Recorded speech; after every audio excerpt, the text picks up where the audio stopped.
implement the decision on Wednesday, that the affected associations will come to government and say, we are willing to work with you, and we are willing to come to a solution. Which suggests that you believe that it's open to a negotiation. If they come to a solution by Wednesday, then it's business as usual, yeah? Yeah, well, when they come to us, before they implement, then we sit down and then we consider what action to take. All right. Help us understand what exactly is the issue here.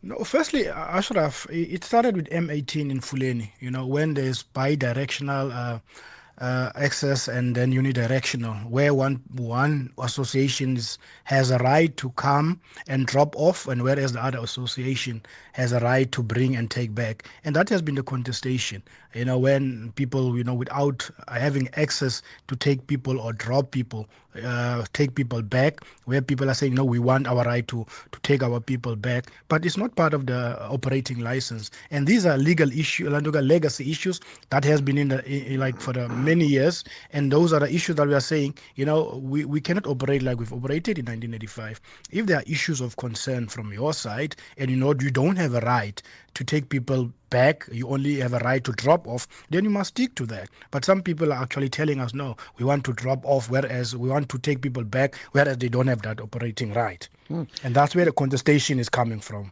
So the essence, is this a case about, taxi owners believing they have certain routes that should be demarcated to them and they have the right to be on that turf only and nobody else can enter? Or is it something else? Is it the case that, in fact, those routes are for all, but there's a sense amongst some of them that they're more entitled than others?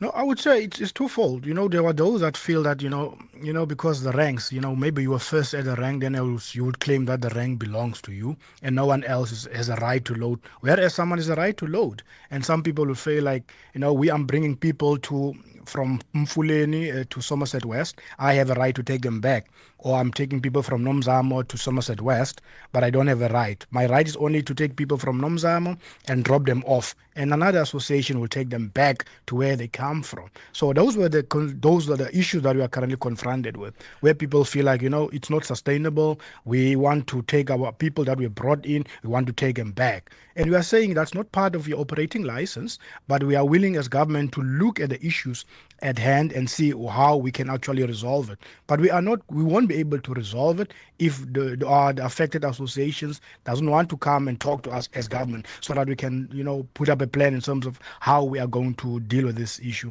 And Evelyn, and secondly, for association when they disagree, because they do operate.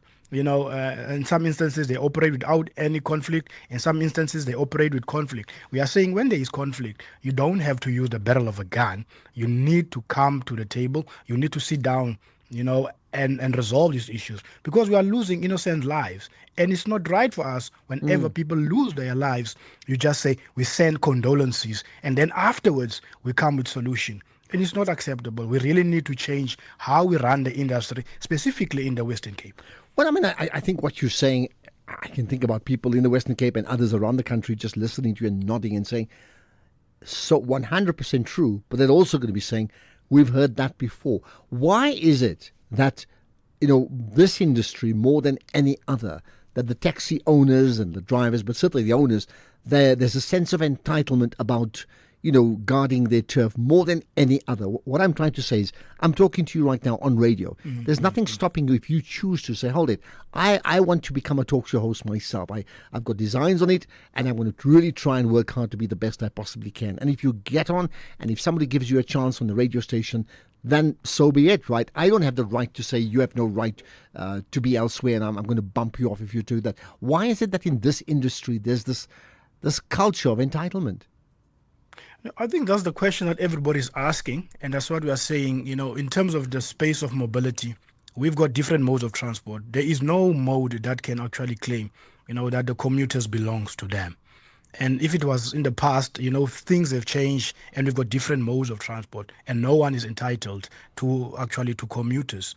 And that's what we are saying. And we've also picked up, one of the issues that we need to deal with is how we manage the federation bodies, the mother bodies, because there's an issue of recruitment on top accept fighting for commuters, where there's always recruitment of members. One association will go to an area and try to recruit members. And then that's where the conflict starts. And that's what we are saying in the Western Cape. We need to look at how we're going to manage these associations, especially mother bodies, because that's the crux of the conflict. Because everyone wants to have more members than the other one. And that's where the conflict starts. But in terms of us as the Western Cape, we are saying no mode of transport, public transport, has a right, in terms of saying these commuters belong to me. Well, I mean, the fact that you're saying they don't have a right, I think is spot on. But, I'm going to suggest that, for the better part of democracy, the 31 years of South Africa's democracy, this has been the norm. Why do you think that this culture that we speak about has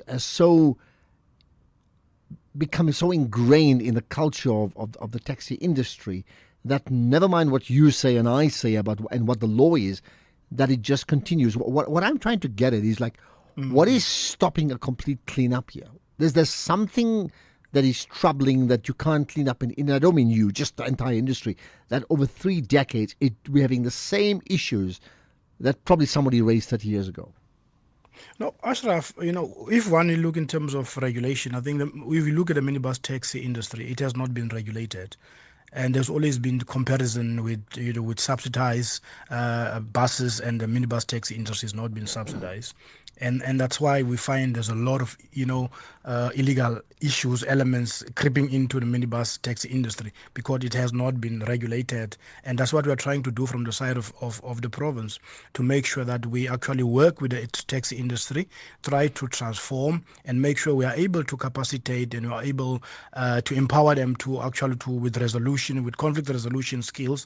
That's the kind of work that we have done from the side of province. We are not going to wait for any government to come and try to assist the minibus taxi industry. We're going to take the lead, and we are going to be supported by the national, making sure that we change and transform the minibus taxi industry and try to make it more safer, so that people can actually so more people can actually use minibus taxis, and ultimately to become better business people. That's what we want to see. Of course, I'm going to ask you what impact this has had on the commuters, if anything, and we'll do that. Not if anything, it has to. We'll do that right after this. This year, the Standard Bank Joy of Jazz Festival presents 3 unforgettable days deep in the art and heart of jazz. From the 26th, 27th and 28th of September, Umu Sankare, Ababemu, Jasmia Horn, Silent Law and the Noisemakers, Najbonk Trio, Michelle Ndingio-Jello, Willem Siini, Gabby Mutuba, and over 50 world-class acts will be ready to welcome you and yours to 4 magnificent stages of the Sandton Convention Center. Take me there. Buy your tickets at Ticketmaster now. September is Deaf Awareness Month, a time to celebrate the deaf community, promote inclusion, empowerment, and break communication barriers. Let's listen with our hearts and not our ears. Learn and embrace a South African Sign Language. Join us throughout September for commemoration events, activities that educate, connect, and inspire. Visit our website, foundationnima.org, for more information. This is an SABC-supported initiative.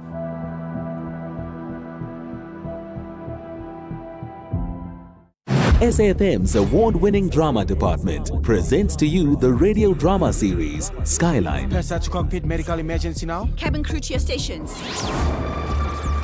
Where the skies promise adventure, but behind the cabin doors, untold secrets are found. He's signing off on cheap parts they installed like it's nothing. Catch the radio drama series every Saturday at 9 p.m. on SAFM, leading the conversations that move us.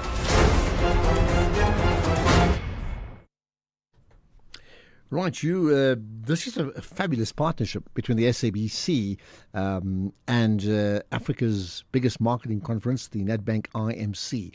So on that one day, 25 top speakers, 6 of them global keynote speakers, will address the audience. And the theme this year is Marketing is Business. So anyone in the business of communication should be there. How do you get there? Well, the website is imcconference.com, imcconference.com. And this conference happens in Johannesburg on the 18th of September. So it's happening imminently so, right? So book now. Marketing is Business. Ashraf Garda on the National Pulse. Right, you can call in now. Let me put a challenge out to you. If you were given the opportunity to fix the taxi industry with regard to the warring factions within that industry that's going on for 3 decades, what would you do? 086 000 2032. You can call in right now. Then you can WhatsApp 0614 104 107. While you're at it, use one word, if you may, for you that best describes the state of that industry. Let's conclude our conversation with the MEC for Mobility in the Western Cape. That's Isaac Sileko. So here's the thought. If there's no agreement reached by next week, Wednesday, you would have a situation where there's no taxis for 30 days. What impact will that have on the commuters in the Western Cape? No, firstly, whenever there's conflict in the minibus taxi industry, the commuter is affected in 2 ways. They are either affected by losing their lives, and secondly, their movement has been disrupted. What we have done from our side of mobility together with our partners is to make sure that there is alternative transportation for everybody that wants to go to school, wants to go to work, wants to go to our healthcare services.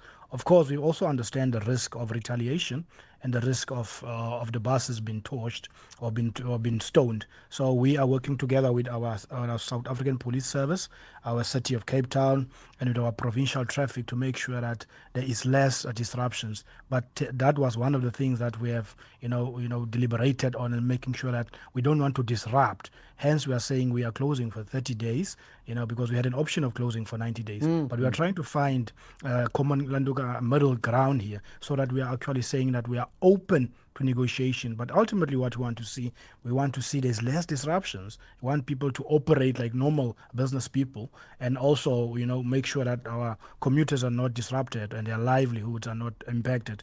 And we've considered those factors, and we've put plans in place to make sure that there's a less burden on them in terms of their movement. All right, but whichever way you look at it, there will be a disruption. What do you think is going to happen between now and Wednesday? Meaning, do you get any sense that the taxi operators and the owners will be talking to each other, maybe talking through you, because I would think that you have a critical role in moderating the coming together and a negotiated settlement, if I can call it that, between the different parties?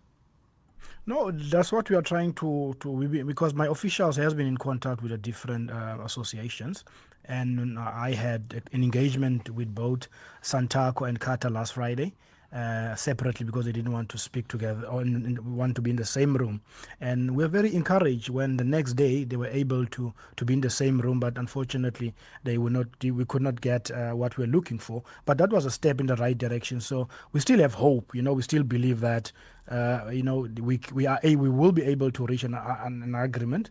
And we are also showing from the side of government, instead of going for 90 days, we are going for 30 days. And also in terms of implementing today, we are saying we implement on Wednesday. So it's actually, it's just to show that we as government, we are very, very, worried about what is currently happening, but we also don't want to be negligent, and we don't want to be risky. Fair enough. We are saying, Well, let's leave it at that. I would think also, and I'm just saying it, others may be listening and say, but in effect, this just proves just how powerless government is, whether it's national or provincial. Another conversation perhaps for us to consider. MEC for Mobility in the Western Cape, Isaac Sileko, much appreciate you sharing your insights and the concerns here on the potential, as it stands now, from Wednesday, there'll be a shutdown of taxis in the Western Cape for 30 days, or else, if something happens. Let's see if I can pick up some of your calls now. Peter in the Free State, hi. Peter, hi. Hi, how are you? Yeah, I'm very good. You're live. Go for it. Okay. If I can be the one who will be operating its taxi industry, I'll be changing to give everyone a free permit. I will start to give permit, because that's the thing that's having a problem. Okay, you're saying a permit to everybody will solve the problem. Okay, yeah. Got that, Peter. Thank you. If the problem and the permit are very limited, so that industry, everyone want to be involved. So if they can give Like if anyone want to join taxi industry, it's very easy to join it with the permit. It's going to be easy if they can fix that problem. Okay, is it as simple as that? Getting a free permit that will solve the problem. I mean, the problem with that is, that's saying like if you want to be a driver, not even a taxi driver, and the way to solve a problem about people, failing their exams is just give them all a license without going for an exam. Just give them a free permit. I mean, that's really what it is. If they want to buy, if they want to pay, even there's a fee, they will put a fee, and if anyone want to join, can join easily than to be limited those permits. All right, Peter, appreciate your input. Thank you for that. Let's get to some voice notes. Good afternoon, Ashraf and the SAFM listeners. This is Alfred Gama at Bizana in the Eastern Cape Province. Ashraf, the steps taken by the Western Cape government to close taxi rank or taxi routes is a step in the right direction. Thank you, Ashraf and the SAFM listeners. This is Alfred Gama at Bizana in the Eastern Cape Province. Yeah, got that, Alfred. You're like the mayor of Bizana. I wonder why you think it's a step in the right direction. Just thinking about that. There's more. Here's another. Good afternoon, Ashraf. With response to the question you made in your introduction, I would say the most common thing that me and my friends speak on when we get together, we are like a group of 6, and together with me it's about 7. So it's like mixed with obviously black and white and colored. And the most common conversation we have is about the GNU and the ANC government. Of course, I'm an ANC comrade, but I can't get biased in those conversations. Daniel here in Bryanston. Thank you for that. Well, listen, it depends on in which setting I am with. The one I mentioned was all paddle, but in others, yes, I think that issue will come up. What do you think of the politics of the country? It's a very common one. Good afternoon, Ashraf. Honestly, this Joburg Mayor Dada Marero, this man must just be fired, to be honest. He really lost a touch with the community. He doesn't know what he's doing. Polokwane Mayor also must just be fired. These 2 people don't know what they are doing. Community cannot have water and you just keep quiet. What do you think community must do? If the community are acting, then they will be called hooligans. So I don't know what these ANC mayors are doing. They want to be reminded by their own president that you must be in touch with the people that you are leading. There's no way a mayor can be reminded by the president that you must be in touch. These people must just be fired, honestly, Ashraf. Thank you. Okay. I don't have to add to that. You are very, very disgruntled, and many people like you feel just the same. On the issue of taxis, one word for you that best describes the taxi industry, not just in the Western Cape, around the country. You tell me. I'll pick up your calls in a moment. Let's get the news headlines now. It's 3:30. Here's Rondella.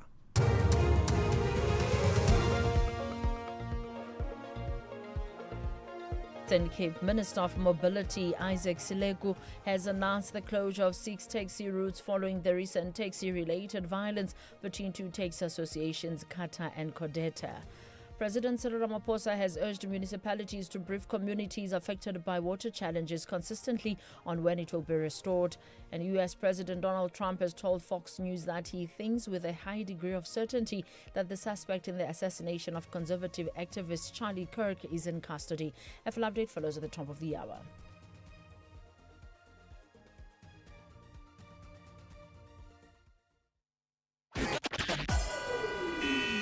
SAFM, guiding you through the rush hour traffic.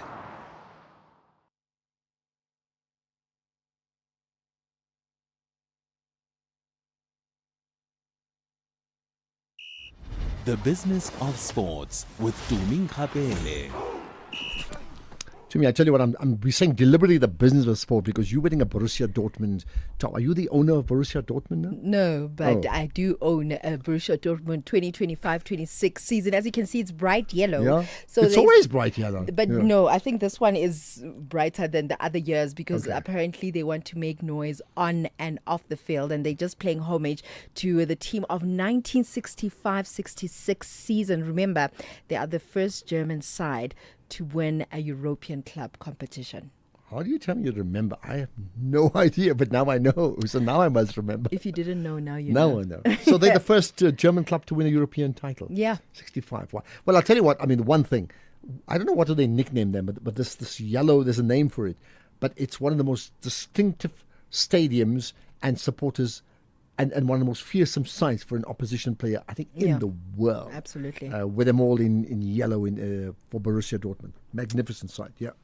Well, let's get straight into what's happening in the world of sport. We start things off with rugby, where Siya Kolisi is urging South Africans to support the Springbok women in their Rugby World Cup quarter-final clash against New Zealand tomorrow at 2 p.m. The Bok women started the tournament as the 12th ranked team in the world, and despite cracking the top 10 after their win over Italy, they still remain as underdogs against defending World Cup champions, the Black Ferns, who are one of the top 3 women's teams in the world. And here's Siya just talking about the women's team. Yeah, I just wish the girls, our ladies, are playing obviously the Black Ferns. It's a big game for our girls. You know, they've done so well, reaching the quarterfinal for the first time, and they're playing against a strong team. A team who's been dominating for a couple of years. I mean, they won the last World Cup here back at home, and they've got some new stars coming up with Braxton doing a thing. The 18-year-old is doing an amazing thing. I'm excited for the back 3 fight with obviously Portia Woodman is so experienced, and I think Renee Holmes is at 15, and then we have Ayanda, who know Ayanda Malinga, who's doing a thing. Then we go Somboya as well at wing, at the other wing, and then Dolph, who's our young fullback who also wears a strong cap like the rest of our boys. So it's exciting, and obviously Capo Olsen has been injured, but I've seen the power that she has. And then with Ase Zahele, who's amazing, who's been one of the top players in the tournament as well. I think it's a big lineup for the girls. And Nadine, who's been amazing, and obviously she's playing against Joseph. So it's going to be a great game and a great challenge for our ladies who've worked really hard, who've been supported this year. And I really hope the people of South Africa get behind them. And well done to all the women's teams. They've sold out so many stadiums. The support has been amazing. So all the best to all of them. Well, then moving on to the men's side, Springboks forward Jasper Visser says that he was stupid to be suspended for a headbutt, but is still vowing to play on the edge against the All Blacks. Now, Visser is one of the 7 players introduced to South Africa's starting side for tomorrow's Rugby Championship test against New Zealand in Wellington, as they aim to rebound from last week's 24-17 defeat in Auckland. The 29-year-old back row forward is coming off a 4-match ban for headbutting an opponent during the second test against Italy in Port Elizabeth in July, and that one is around 9:05 in the morning. Very interesting that the Springbok men and women's side are playing on the same day, both against New Zealand. Okay, wow. It is interesting. And we really hope that they do well. In football, Stellenbosch coach Steve Barker has slammed down reports suggesting that Orlando Pirates' heavy national team involvement ahead of the MTN 8 final will give his side a big advantage. Now, the Buccaneers are set to go into Saturday's clash with limited preparation time, as 8 of their players were away on international duty. In contrast, Stellies only have Thabo Moloisane with the national team, meaning that Barker had almost his entire squad available for 2 weeks of uninterrupted training. Now, the coach admitted that this could hand his team a slight edge, but he was quick to underline that Pirates' quality remains the biggest factor heading into the final. In the meantime, after 3 weeks on the road to start the La Liga season, champions Barcelona, they play their first home match on Sunday, although it won't be the glorious return to the rebuilt Spotify Camp Nou that they had hoped for. The Catalan Giants, who are 4th, will host Valencia at their 6,000 capacity Johan Cruyff training ground stadium as they bid to keep pace with leaders Real Madrid and Athletic Bilbao. In cricket, the Proteas are brimming with confidence heading into the second T20 against England today at Old Trafford. SA beat the hosts by 14 runs in a rain-affected first T20 and will definitely be looking to seal that 3-match series with the win. England, on the other hand, are under pressure after a disappointing run in the ODI series and will be hoping to bounce back to level the series and regain some momentum. On that note, I'll have more in the next hour. In fact, there was a period, I think a few years, maybe 10, 15 years ago, South Africa playing Australia, I think in cricket and in soccer, on the same day as well. And I can't remember the scores, but if somebody knows better, they can tell us how often does it happen where we play another country in different sports on the same day and what happens to them. Yeah, maybe they can tell you. But tomorrow is the same sport, though. I know that, but it's not, because the one is rugby played by males, the other one is rugby played by The females. same sport. No, listen what I'm saying. They're not in the same competition. Of course. In that sense, yeah. Okay. Otherwise, Do you know what's hiding behind the colorful packaging of unhealthy food? Big food companies target children with unhealthy packaged foods that hide high levels of sugar, salt, and fat, which could lead to heart disease, diabetes, and hypertension. But the truth is hidden from consumers. Front of package warning labels are a proven solution to help consumers make informed decisions. The government must act now. We have the right to know what's in our food. Demand front of package warning labels. Sign the petition on heala.org, HEALA.org, by the 30th of September. Get ready, South Africa! 8,000 athletes from every corner of the country will hit the ground running in the second edition of the Hollywood Bets Joburg 10 Kilometer, a thrilling road race starting and finishing at the Wanderers Club. It's more than a race. It's all about community, good vibes, and rising to the challenge. Catch the action live on Saturday, 13 September at 6:30 a.m. on SABC2, SABC Plus, and reports across SABC radio stations. # Let's Run. Proudly brought to you by SABC Sport. For the love of the game.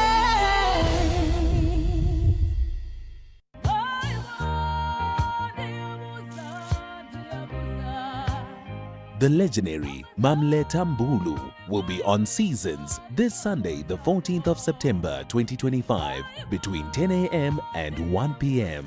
Tune in as Khomotso KG Mwekezi takes us on a journey filled with special moments of nostalgia, reflection, and music. Only on SAFM 104 to 107 nationwide.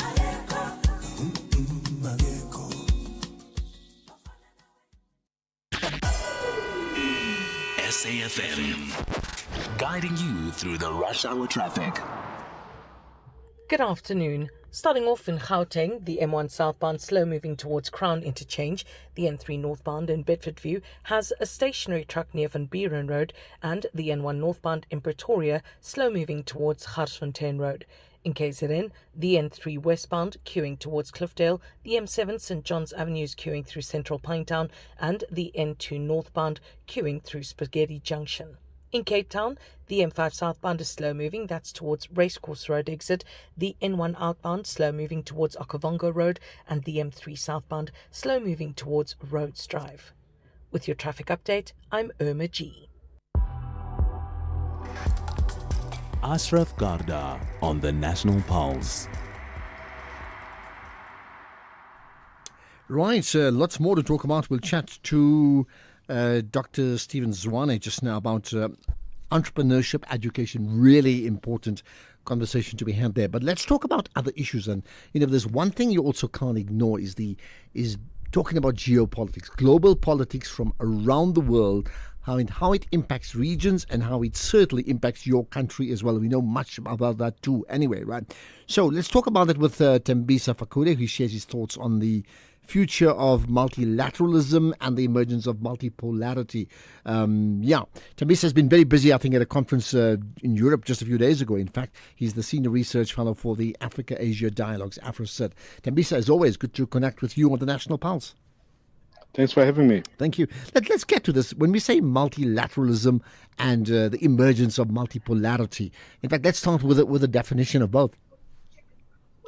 Well, multilateralism is basically a platform that seeks to represent all nations on an equal basis on various matters that affect nations around the world. The good example of a multilateral platform will be the United Nations, both the United Nations General Assembly and Security Council, which are the leading multilateral platforms.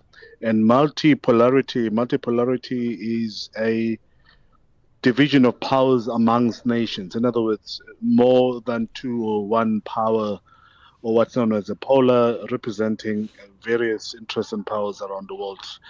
for a very long while, we've had a bipolar system which has been divided between the East and West, and in this case, Europe or United States and China.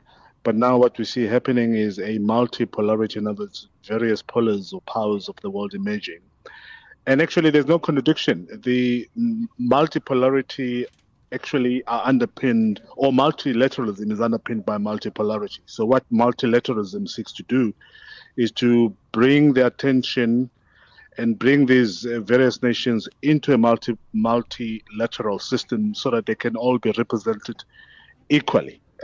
So there is no really contradiction between the two. But what we've seen is that the multilateralism has been for a very long time being dominated by a few powers, particularly the United Nations Security Council, which has been 5 permanent members.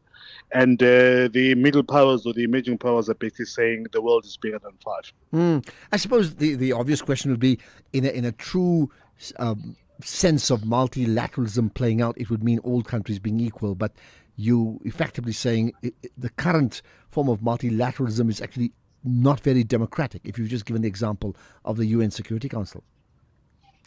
Well, yeah, it's trying to be democratic. Again, these two are the most dominant multilateral platforms, that is the United Nations General Assembly and Security Council, but there are various multilateral platforms, including the World Trade Organizations and others in the world that seek to represent interests of nations on an equal basis throughout the world. But currently what we see happening is that even the multilateral system has been dominated by few countries who have muscle and who have converted other nations into client states. So you'll have some of the nations, for example, endorsing and supporting whatever it is that the bigger nation are pushing as an agenda throughout the world. And that's where the problem lies, that the bigger nations are still dominating the world agenda using the multilateral system. And that's what I think the new emerging powers and the middle powers are trying to reverse. So what then, how would you then describe the state of both, the multilateralism and the multipolarity that you just referred to in the context of the state of the world? Well, it depends where you sit. The conference I'm attending at the moment is in Europe, and Europe is saying multilateralism is in crisis. And I come from a developing country and a middle power, in South Africa. I'm saying there is an opportunity at the moment, given the current status of multilateral system, because middle powers and emerging powers have got a chance now to try and reform the multilateral system. They've got a chance to try and contribute toward the prosperity of a multilateral system. I've argued, for example, that in 1945, when multilateral system was actually established, that is the United Nations, many emerging nations or developing nations from the South had to take boats and ship to reach New York. And by the time they reached there, the meeting was over and they had to make a U-turn and decisions were already taken. So what this current moment brings to us as emerging powers is that we have a chance to contribute towards fine-tuning a multilateral system. We've got a chance to contribute towards making sure that it represents the concerns of the world. By the way, we still need multilateralism because we share a lot of challenges as the world community. One case in point is climate change. So climate change is a joint effort that must be fought by all of us. But as we're fighting it, we must not allow to be shortchanged, not contribute towards the outcomes of whatever policies they're currently being negotiated. I suppose a fair question to ask is how would the world be, even though multilateralism right now is imperfect, how will the world manifest in the absence of multilateralism? Well, the world will not manifest very well because multilateral system, what it does is also gives a voice, an equal voice to smaller countries, poor countries. We had some colleagues, for example, from Singapore, which is a city-state. It has got the same voice when it comes to discussions on global matters. So without the multilateral system, you're going to have a dominance of these big powers determining how we do business. But importantly, what you're then going to have is chaos because you're going to have all of these decisions and policies that will represent national interest instead of having one interest that represents the globe, following a consensus and negotiations. Now, you made the point about the United Nations, that the permanent members of the Security Council. There are the issues around BRICS, which is ongoing, and Trump's pronouncements regarding that, and then of course the ongoing Palestine-Israel conflict, and then just recently, of course, in this week, the conflict of an actual attack on a sovereign nation by Israel in Qatar, and be very open about it, right? And there could be many others that I can't even remember quite remember now. How does all that play out in terms of how you see it, and therefore, who would be the big players who are either affirming multilateralism or, on the other hand, effectively dismantling it, intentionally or otherwise? Well, multilateral system is also underpinned by the international law. So you have countries such as Israel that does as it pleases. And their whole intention, of course, is to weaken the multilateral system and to destroy the international law. Because what it will happen is when it does settle, for example, in Israel, Benjamin Netanyahu will have to face music using the international law and systems to hold him to account. So it is in his interest to destroy multilateralism. It is in his interest to disturb and destroy international law so that he can continue with his genocidal intentions and ambitions in Palestine. So it serves those kind of powers, but we see what's happening at the moment with countries like Qatar. Instead of going it alone in terms of retaliation, it has taken the case of the violation of its sovereignty back into a multilateral body, which is the United Nations Security Council. And hopefully next week, the next coming days, when the United Nations General Assembly meet, you're going to have more countries condemning Israel and I think reiterating the importance of a multilateral system. What about the BRICS nations, which, as you know, move from 5 to that much bigger, and there's not a day that Donald Trump pronounces about it, in fact, openly being antagonistic towards the relative rise of the BRICS nations? Well, BRICS is also a multilateral system, although, of course, it's been for a long time regional.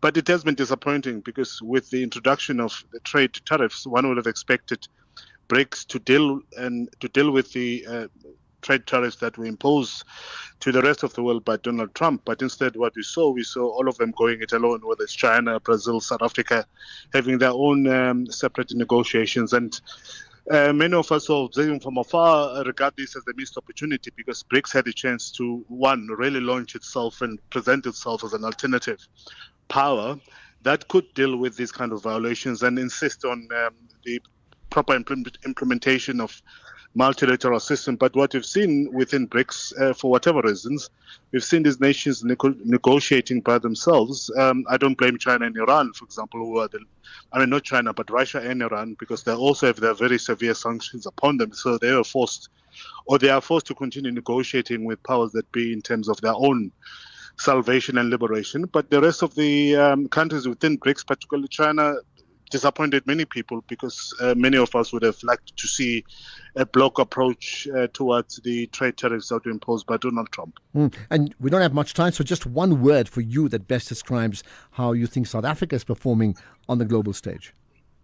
South Africa is a proponent and a supporter of multilateral system from the days of our former President Nelson Mandela. I've always impressed on the existence and protection of multilateralism.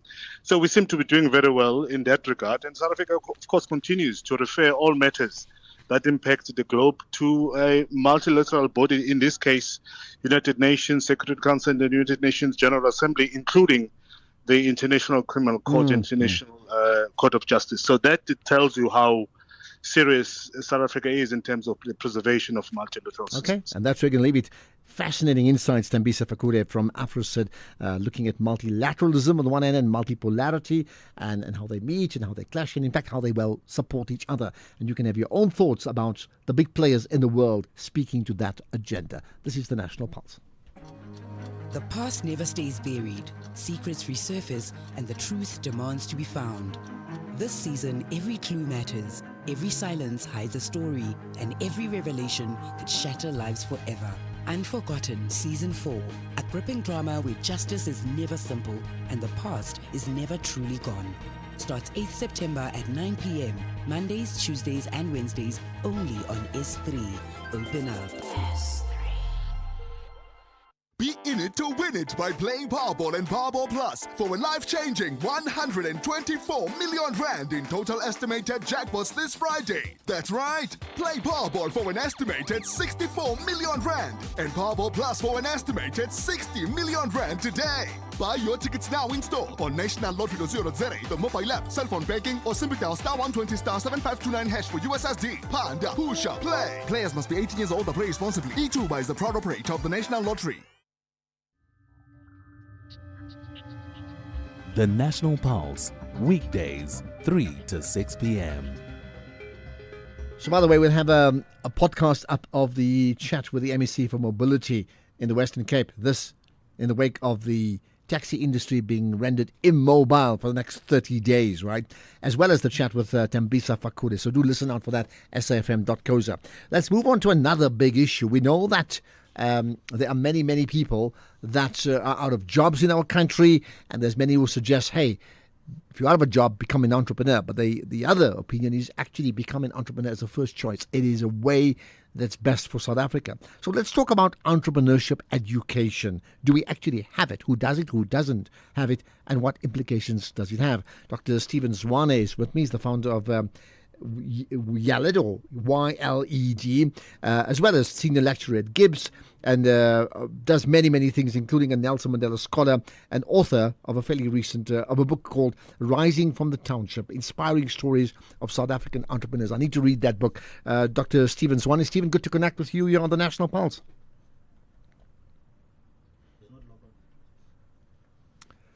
Okay, well, in fact, what we'll do, we'll try and get to him in just a moment. Let's see if we can play some of the WhatsApp comments before we get to Stephen. Here we are.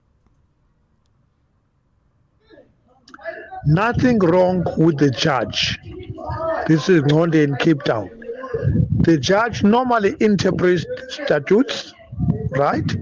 And if she deems what was written in 92 before the Constitution 108 of 96, right? If that is unconstitutional because it does not take into account equality laws. But for me to adopt the surname of my wife is out. It's an African. It will attract the wrath of our ancestors. This is based on Roman Dutch law and interpretation of English cases. Out, Ashraf, out. There we are. I tell you what, we're going to chat about that, certainly from the perspective of Contra Lesser coming up just now. Here's another WhatsApp. Hello, my brother. Good afternoon. I just want to contribute to your program. My brother, you see, the guest, your guest is not trying to address the origin of the problem. You see, he's just trying to hold the side of the problem. The problem of this taxi runs and whatever losing lives is as the result of these taxi drivers having guns in their cars, all of them. So what do they get the guns for? What's the government doing about it? They know. The owners of the taxis know. All of them, they know. It has become political. Thank you very much, my brother. Okay, it's all political, as you say. I wonder, here's another. Hi, Ashraf. You know, my understanding, these taxi owners, they are just, people are just bought in one business. In the township, there's no butcheries, there's no topper shops, there's no tire shops, there's no painting, there's no other business. All of them, they want to stay in the taxi forever. That's why it's creating conflict. If they can spread their money in other business, you will see will be less taxi. Maybe those business, they will make more money than taxi. So they have to start thinking what more they can do besides taxis, so that they can reduce the numbers of taxis instead of killing each other, fighting for the same thing over and over, attacking us Uber drivers, and doesn't make sense.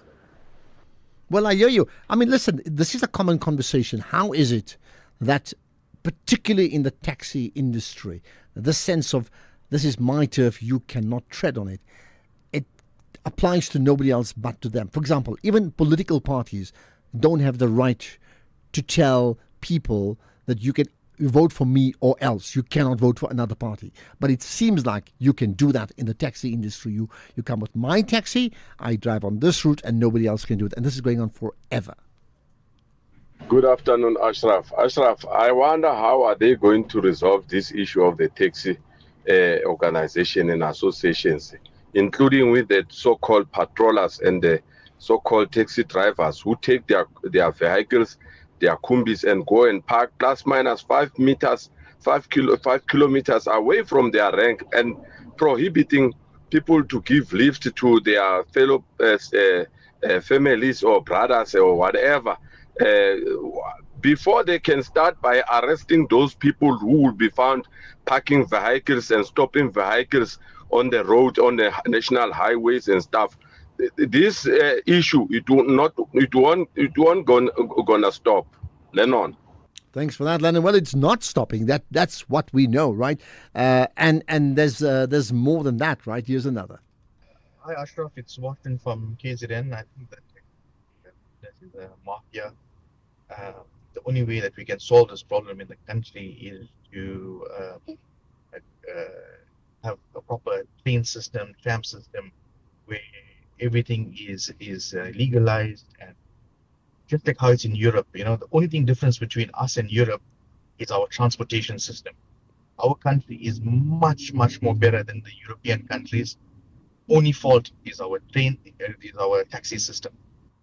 But I mean, that only fault is a big fault, because that hampers mobility across the nation. I think it's the most natural thing to use public transport in many parts of the world. It's not the most natural thing in South Africa. People use it out of choice because they have no other options here, right? Okay, here's another one. Let's get to that. Hi, Ashraf. My understanding, these taxi owners, they are just people are just bought in one business. In the township, there's no butcheries, there's no topper shops, there's no tire shops, there's no painting, there's no other business. All of them, they want to stay in the taxi forever. That's why it's creating conflict. If they can spread their money in other business, you will see will be less taxi. Maybe those business, they will make more money than taxi. So they have to start thinking what more they can do besides taxis, so that they can reduce the numbers of taxis instead of killing each other, fighting for the same thing over and over, attacking us Uber drivers, and doesn't make sense. A lot of it doesn't actually make sense. I'll tell you what, my fireside chat guest after 5 is someone who's been central to South Africa's elections. So we'll talk to him after 5. I'll tell you who it is in a moment. Let's get the news. It's 4 o'clock.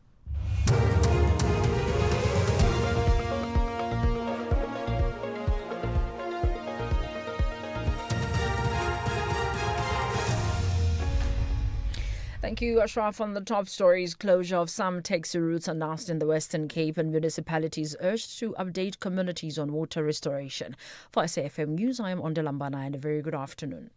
The Western Cape Minister of Mobility, Isaac Seleku, has announced the closure of 6 taxi routes following the recent taxi-related violence between 2 taxi associations, Kata and Kodeta. The disputed routes include Mfuleni to Somerset West, Lwandle to Khayelitsha via Somerset West, and Nomzamo to Mfuleni. This will take effect from next week, Wednesday. 6 people have died in recent taxi shootings in Cape Town. Seleku says the affected routes will be closed for a period of 30 days. For me, it's not about how many people die before I take an action. The fact that people died when they were not supposed to die has actually led me to be able to have called you and say, this is the decision that I have taken. And then if it means that I have to prolong and go to 60 days and go to 90 days, I will do that. But also what is important is that the ultimate plan or long-term plan is for us to have stability. President Cyril Ramaphosa has urged municipalities to brief communities affected by water challenges consistently on when it will be restored. This came in the wake of almost a week-long protest over water rationing in Westbury in Johannesburg and the surrounding areas, which adversely affected the flow of traffic. Addressing the joint meeting of the National Executive and the members of Northwest Provincial Legislature in Rustenburg earlier today, Ramaphosa said it is unacceptable that communities are not informed on when water will be restored. No one should go more than a day without running water, while there is a deafening silence from the municipal offices about when water will be restored. We must remind ourselves of the National Treasury's 2024 Provincial Socio-Economic Review, which points to a drop in the number of households that have access to basic services like water. We need, therefore, to recognize that fiscal constraints are holding back a number of projects and programs, particularly at municipal level. But nothing can excuse poor governance, financial mismanagement, wastage, and corruption. The City of Tshwane Executive Mayor Dr. Nasiphi Moya has bemoaned what she calls municipalities' lack of capacity that's necessary to satisfy the needs of their residents. She made the remarks during the official opening of the three-day Urban 20 Mayoral Summit in Sandton, north of Johannesburg. The summit brought together local government leaders from the G20 cities from across South Africa and the continent, among others. They deliberating on measures to shape the global priorities for cities and improving the lives of citizens and economies of local government institutions. Moya has called on potential investors to come on board to invest on infrastructure development that upscale service delivery. Our focus is building on the infrastructure that our people need to live with dignity, to travel safely, and to grow our local economies. Too often, municipalities have the will and the vision, but lack the financial resources to drive those ambitions. We cannot continue to allow this to limit progress. This is why we are working to find new and innovative ways of bringing investors to the table to invest in institutions like our city. This is not investment for investment's sake, but cultivating resources to direct infrastructure projects that benefit our communities. Limpopo's health department has condemned the protest action at Leboa Kgomo Hospital, allegedly by members and supporters of a local political party in the area. Department spokesperson Kapudi Moagi hasn't publicly named the party. Moagi says the group allegedly forced its way into the patients' wards, harassed nurses, filmed and interviewed the patients. He says that the political parties must refrain from using health facilities for their political gains. The MEC emphasizes that using such a vulnerable setting for a political gains is unacceptable. The department has taken this matter seriously and has opened a case for harassment, intimidation, and malicious damage to property. MEC Mashiro urges community members and political parties to refrain from exploiting hospitals for political scoring as we approach the upcoming elections. Our hospitals should remain places of healing and care, not platforms for political agendas. President Donald Trump has announced that the suspect in the shooting of the right-wing youth leader Charlie Kirk is in custody. He told Fox News that somebody very close to him, a church minister who is also involved with law enforcement, had turned him in. On Wednesday, a lone gunman fired a single shot at Kirk as the 31-year-old was addressing a gathering at Utah University. Trump's comments were made live on the program Fox and Friends. I think with a high degree of certainty, we have him in custody, right? In custody. Everyone did a great job. We worked with the local police, the governor. Everybody did a great job. You know, getting somebody that you start off with absolutely nothing. And we started off with a clip that made him look like an ant that was almost useless. We just saw there was somebody up there. And so much work has been done over the last 2.5 days. Recapping the top story, the Western Cape Minister of Mobility, Isaac Silegu, has announced the closure of 6 taxi routes following the recent taxi-related violence between 2 taxi associations, Kata and Kodeta. I am Ondela for SFM News Headlines at 4:30. In sports, Jordan still banking on Orlando Pirates not from Bogazi's Under-20 World Cup call-up. Kolisi backs box selections to soar in Wellington, and Debogolitsile honoured on Botswana's currency. More details at 4:30. SAFM, guiding you through the rush hour traffic. Good afternoon. Starting off in Gauteng, the N4 eastbound in Bronkhorstspruit has truck crash recovery underway before Balmoral exit. The N1 northbound in Sunninghill is queuing towards Rivonia Road. In KZN, the N2 northbound queuing through construction area north of Spaghetti Junction, and the N3 westbound queuing towards Cliffdale. And in Cape Town, the M3 southbound slow moving towards Rhodes Drive and the N2 is queuing through Somerset West. With your traffic update, I'm Irma G. Power, land, loyalty, blood. In the heart of Montana, the fight for the Dutton Ranch is far from over. Betrayals cut deep, enemies close in, and every choice could be their last. Yellowstone, Season 4, where family is everything and nothing is off limits. Every Tuesday, starting September 2nd at 7 p.m, only on S3. S3, open up. S3. James, congrats on the babies. Yeah, thanks. It's a wild ride. You're a new dad, 2 babies, 0 sleep, and 1 car that apparently couldn't cope. Yeah, the hatchback was my baby, but it just didn't have enough space for my 2 new babies. And are you happy with the price when you sold to WeBuyCars? Very. We've even got some extra cash to splurge on one of those fancy brands that you basically need a license for. Good luck, James. WeBuyCars. Geared for family, geared for you. The soundtrack of your life with Ernest Pillay. Some songs take you back instantly to your first love, a road trip, or just simpler times. The soundtrack of your life with me, Ernest Pillay, is where timeless hits and forgotten favorites come together to tell your story. It's not just music, it's memories, moments, and the meaning behind this jam. Don't you change someone by night. Rediscover the songs that shaped your journey. Tune in to The Soundtrack of Your Life with me, Ernest Pillay, Saturdays and Sundays, 1 to 4 p.m, only on SAFM 104 to 107 nationwide. Standing on his own.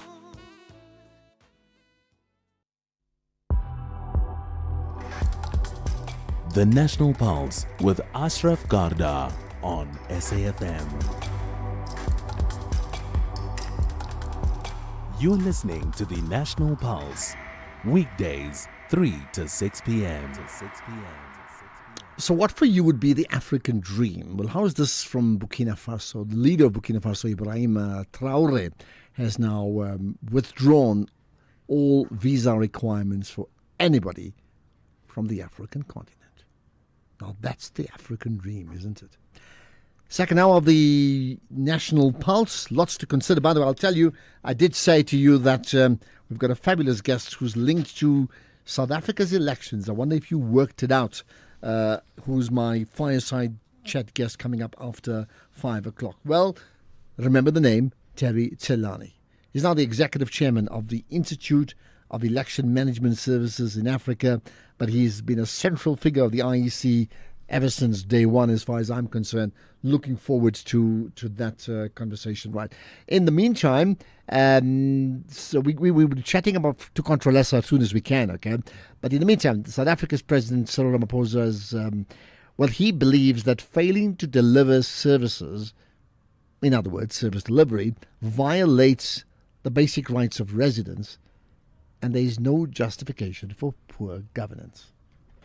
We were all elected to serve the interests of our people, not our own personal interests. Failure to deliver services is an infringement of the basic rights of residents and our citizens more broadly. Let me address the issue of running water as an example. No one should go more than a day without running water, while there is a deafening silence from the municipal offices about when water will be restored. We must remind ourselves of the National Treasury's 2024 Provincial Socio-Economic Review, which points to an increase in the percentage of people living in poverty. It also points to a drop in the number of households that have access to basic services like water. We need, therefore, to recognize that fiscal constraints are holding back a number of projects and programs, particularly at municipal level. But nothing can excuse poor governance maladministration, financial mismanagement, wastage and corruption. If a municipality is put under administration, we need to know what the elected representatives and municipal officials are doing to earn their salaries. Well, it's an interesting one. I mean, just to highlight the fact that the lack of service delivery is a problem. I mean, honestly, we absolutely all know that. Everybody knows that. And it's been a part of our lives for a long, long time. The president has been part of a delegation and an engagement between the national executive and the provincial executive of the Northwest province. And that's really why he's there. He had more to say. This is what he said in addressing the Northwest Provincial Cabinet. Now, as the national executive, we are pleased to be here in the Northwest. This is our 7th formal engagement with our provincial executive here. Well, countrywide, rather. We have previously met with provincial executive councils of the Limpopo province, Mpumalanga, KwaZulu-Natal, Gauteng, Eastern Cape, and most recently, the Northern Cape. We hope to have met with the leadership of the remaining 2 provinces, the Free State and the Western Cape, by the end of this financial year. We started this program of going around the country to meet our provinces to enhance what the Constitution requires us to do in ensuring that we broaden and deepen cooperative governance. As the Government of National Unity, we see this as an important part of building a capable, ethical, and developmental state.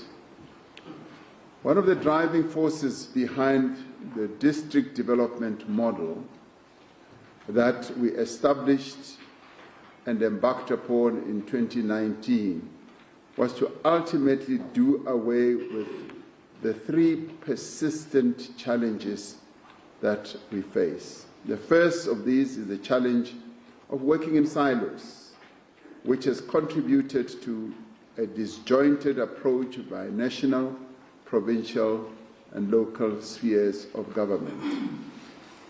The second challenge is what I have termed on previous occasions parachuted development. Here I'm referring to the approach of initiating, scoping, and budgeting for projects and programs without proper project preparation and consultation with relevant stakeholders and, most importantly, with affected communities. The third challenge has been how projects are funded in the wake of the fiscal challenges our country is going through. The district development model was initiated to enhance deep cooperation amongst all stakeholders. And in addressing the challenge of funding projects, we need to identify innovative ways of funding the various projects that are so sorely needed across our country. Okay, so what about, I mean, we often talk about the national dialogue and what that is going to really mean. But perhaps the most fundamental question of all for many people is like, Mr. President, what would it take to fix the municipalities? And this is what he said. Out the country is quite a big challenge for all of us. That's why when we discussed it at national level, we said we need to focus on repairing and repositioning local government. The Minister of COGTA is in the process now of having a discussion on the reform of local government through a white paper. And he's having extensive discussions with a number of role players. I am here today together with a number of cabinet ministers to visit the provincial government here, and we're going to have serious discussions on the state of the province but also on local government. We've had up to, I would say, 9 or 10 local government entities in the Northwest who are facing more challenges than many others. One of them, Ditsobotla, for instance, which is now under administration, is now under administration for the 9th time, which means that there are serious problems. We've had in Ditsobotla a process where you had 2 mayors, 2 municipal managers, 2 speakers, and that is just completely unacceptable, because the inability for our leaders in the province at the local level to straighten out the operations of local government is actually resulting in bad services being delivered to our people. And our people deserve much more than what we are giving them right now through the dysfunctionality at local government level. So we are focusing on that at national government level as well as provincial government level. So our objective of being here today also is to focus on local government and those local municipality councils that have become so badly dysfunctional, to see how we can come up with strategies to repair them. And most of it revolves around the skills base of the number of people who are there, revolves around corruption, and revolves around just the total inability of administration to run local government properly. So we are focusing on that. And as we seek to professionalize the public service, we will also be focusing on local government administration officials.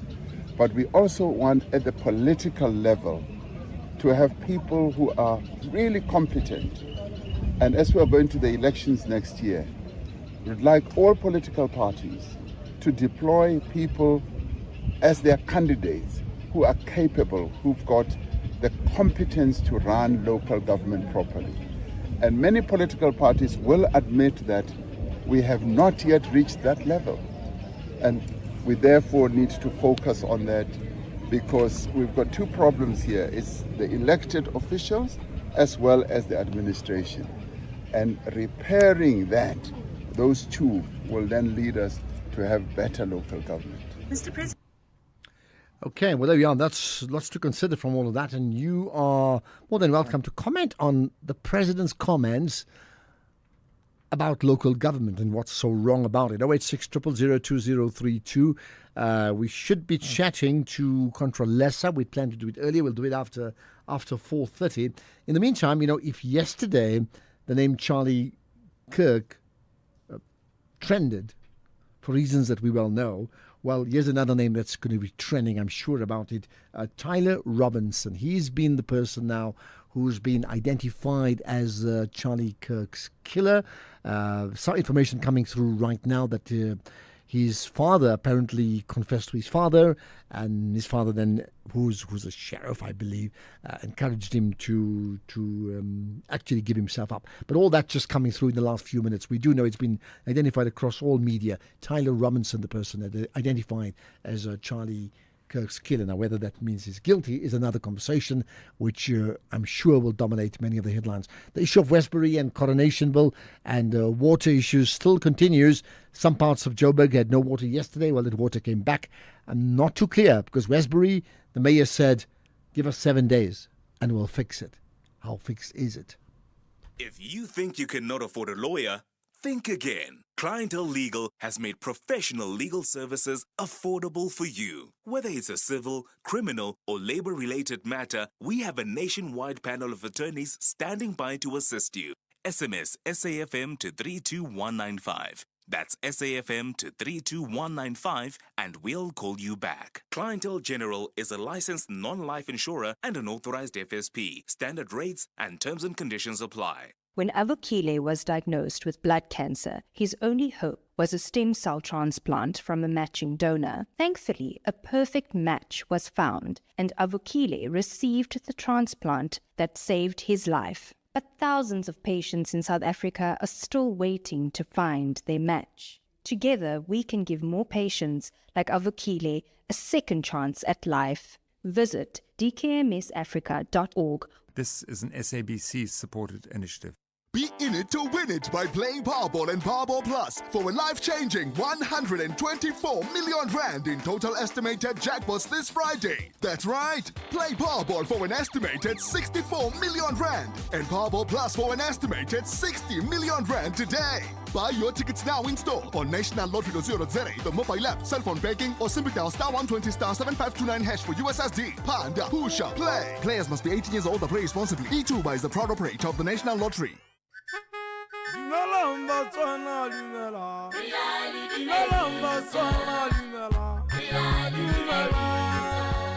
You are listening to SAFM Radio this Heritage Month.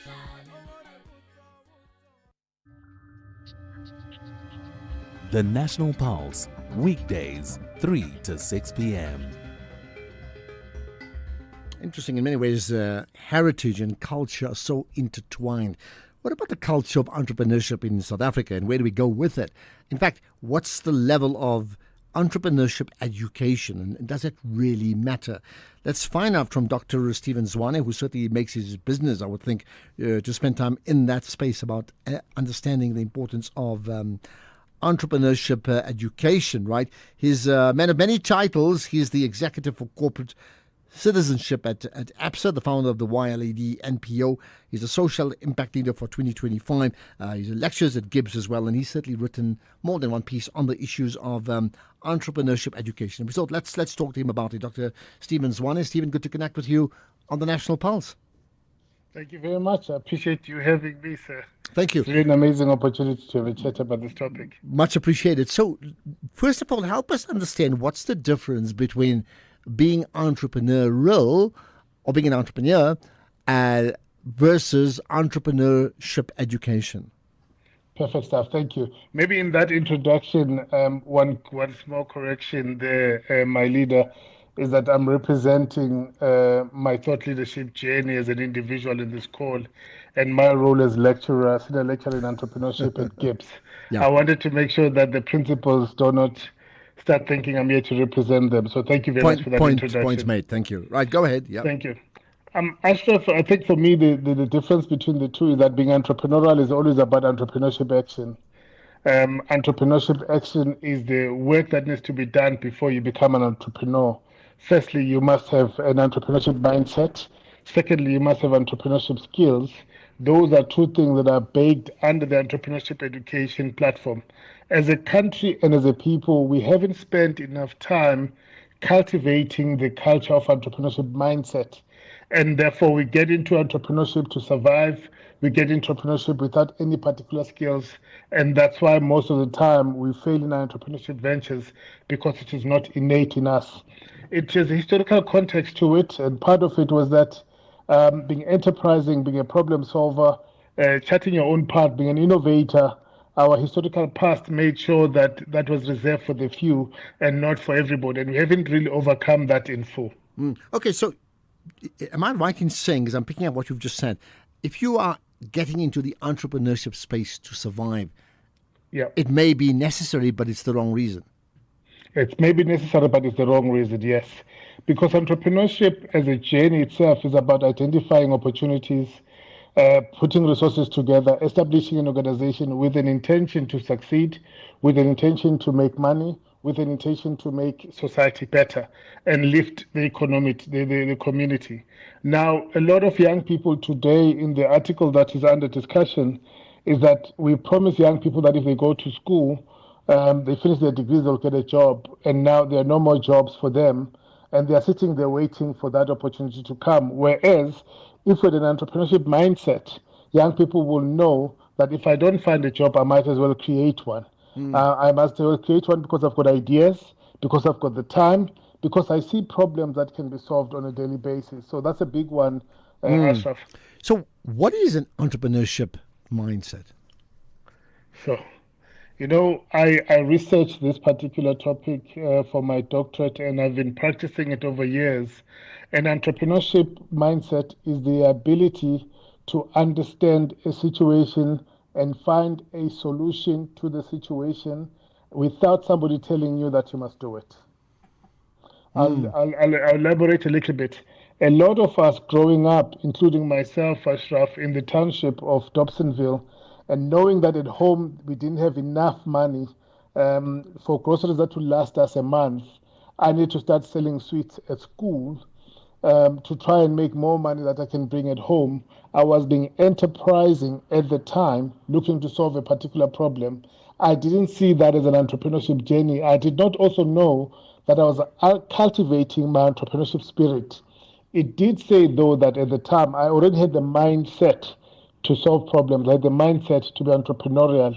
And so why I mention this, Ashraf, a lot of entrepreneurs today, when you listen to their story, they will tell you that from a young age, they were figuring out problems to solve and taking an initiative. So for me, an entrepreneurial mindset is the ability to want to solve problems unprovoked. Okay, I mean, nice thought. An entrepreneur is a problem solver, and inevitably money will flow when you do just Correct. that. Let's then go to the nub of our conversation here, which is Yeah. so. All that you've just told me is a valuable form of entrepreneurship education to all the listeners here of the National Pulse on SAFM.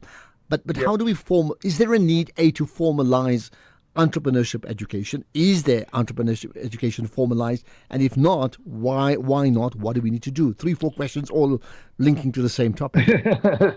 No problem, my leader, because I'm talking to a problem solver at a global stage with you. So it's a pleasure to talk to you about this one. So I mentioned two things. The first question is there a need for entrepreneurship education as the way of being as a people and as a country? The answer is definitely yes. That will help us close the gap between what we produce in our education system and what the corporations want, which is really problem solvers. So for me, for many years, we've never really brought this into the center stage of our curriculum, and we've allowed institutions to run that on their sidelines. Junior Achievement South Africa has been running entrepreneurship education for the last 30 years as an extracurricular on Saturdays and also after school for young people. Youth Leadership and Entrepreneurship Development has been doing that for the last 21 years. They've got a blueprint that suggests to us that if you teach a young person to be entrepreneurial at a young age, almost 15% of those young people will become entrepreneurs, and therefore they will create jobs. So the question of we need to institutionalize that, the answer is very much yes. It also helps us address a big problem, Ashraf, that a lot of people had a debate. Can entrepreneurship be taught, or entrepreneurship is something that you are born with? We are debunking that and say, like anything else, entrepreneurship is a skill that must be learned. And when it's learned, it can be put into practice. Okay, so go ahead, continue. There's something exciting that was in the National Development Plan of South Africa, that by 2030, entrepreneurship education should have been integrated into the South African schooling system. That policy is now in action. It has just shifted to 2036. That is why you're now finding institutions of specialization in entrepreneurship. So there's a policy wheel. The next thing that needs to be done is to bring the private sector to contribute to this particular discourse, because we cannot keep promising young people jobs when we can say to them entrepreneurship can be a career pathway and you can create jobs. Stories of all entrepreneurs that me and you know, they were entrepreneurs at a young age, but they became famous later on, because overnight success is at least 10 years. I'm very aware that you co-wrote the book from Ziboziso Mkhwanazi about just that. I think he was a lighty in school when he made some money and then set him up on that path. But we need to conclude. The fact there's going to be effectively a 10-year delay in the implementation of what you've just said, entrepreneurship formally in school institutions. Why would that delay be necessary at a time when we need to play catch up with the world? You know, there are two things. We can look to meet the delay over a period of time because of the institutional systems that need to be changed and reversed. Our young people are not prepared to be entrepreneurial. They need to be channeled into entrepreneurship. Our schooling systems were never directed in that particular way. So fixing a curriculum, getting the right teachers, giving entrepreneurs the permission to be in classroom to teach about entrepreneurship, it means the delay is necessary. Okay. But here's how we circumvent that, All right, Ashraf. very quickly, yeah. We give young people role models. In the book Rising from the Township, we've got a book where 10 stories of entrepreneurs. Let young people get a copy of that, learn what entrepreneurship is. They'll learn a couple of things. Entrepreneurship is hard. It starts with what you have, but more than anything else, you can create opportunities for yourself. Absolutely, and I think you're right. Rising from the Township, inspiring stories of South African entrepreneurs. I need to read that book. I want to go back to entrepreneurship school. Dr. Stephen Zwane, thank you for your time. Much appreciate you inspiring us to be very, very entrepreneurial in a very intentional way. Here's the news headlines with Ondela. Thank you, Ashraf. For the news headlines, the African National Congress Youth League has welcomed the decision by the Minister of Trade, Industry and Competition, Park Stau, to withdraw the draft regulations that would have resulted in student debt being listed with credit bureaus. The Western Cape Minister of Mobility, Isaac Silegu, has announced the closure of 6 taxi routes following a recent taxi-related violence between 2 taxi associations, Kata and Kodeta. And President Donald Trump has announced that the suspect in the shooting of the right-wing youth leader Charlie Kirk is in custody. A full update follows at the top of the hour. SAFM, guiding you through the rush hour traffic. Afternoon. Starting off in Gauteng, the N1 northbound in Pretoria slow moving towards Rigel Avenue interchange, and the R24 westbound in Edenvale queuing towards the N12 highway merge. In KZN, the N2 northbound, a stationary vehicle before Mgeni Road, all lanes are open, and the M4 northbound in Umhlanga, as where a crash is reported after Sibaya Drive traffic circle. In Cape Town, the N2 Nelson Mandela Boulevard outbound queuing towards Hospital Bend, and the N1 outbound slow moving towards Okavango Road. With your traffic update, I'm Irma G. This is SAFM Sports with Doming Kapele. Right. Well, listen, we spoke earlier. I asked you a Yes. question to me. When was the last time, or how often has it happened really, where South Africa played another country in a certain sport, and in another sport they played each other on the same day, and then what happened to them? Yeah. We actually have an answer here from a colleague called Benjamin, and he's saying we played England in the semi-finals of the 2023 Rugby World Cup and played England in the Cricket World Cup in 2023 on the same day, and we won both of them. Okay, wow. So that's Crazy. like recent. I mean, Yeah. 2 years. Crazy. But I think there's even more than that, and we just have to dig deeper into that to find out.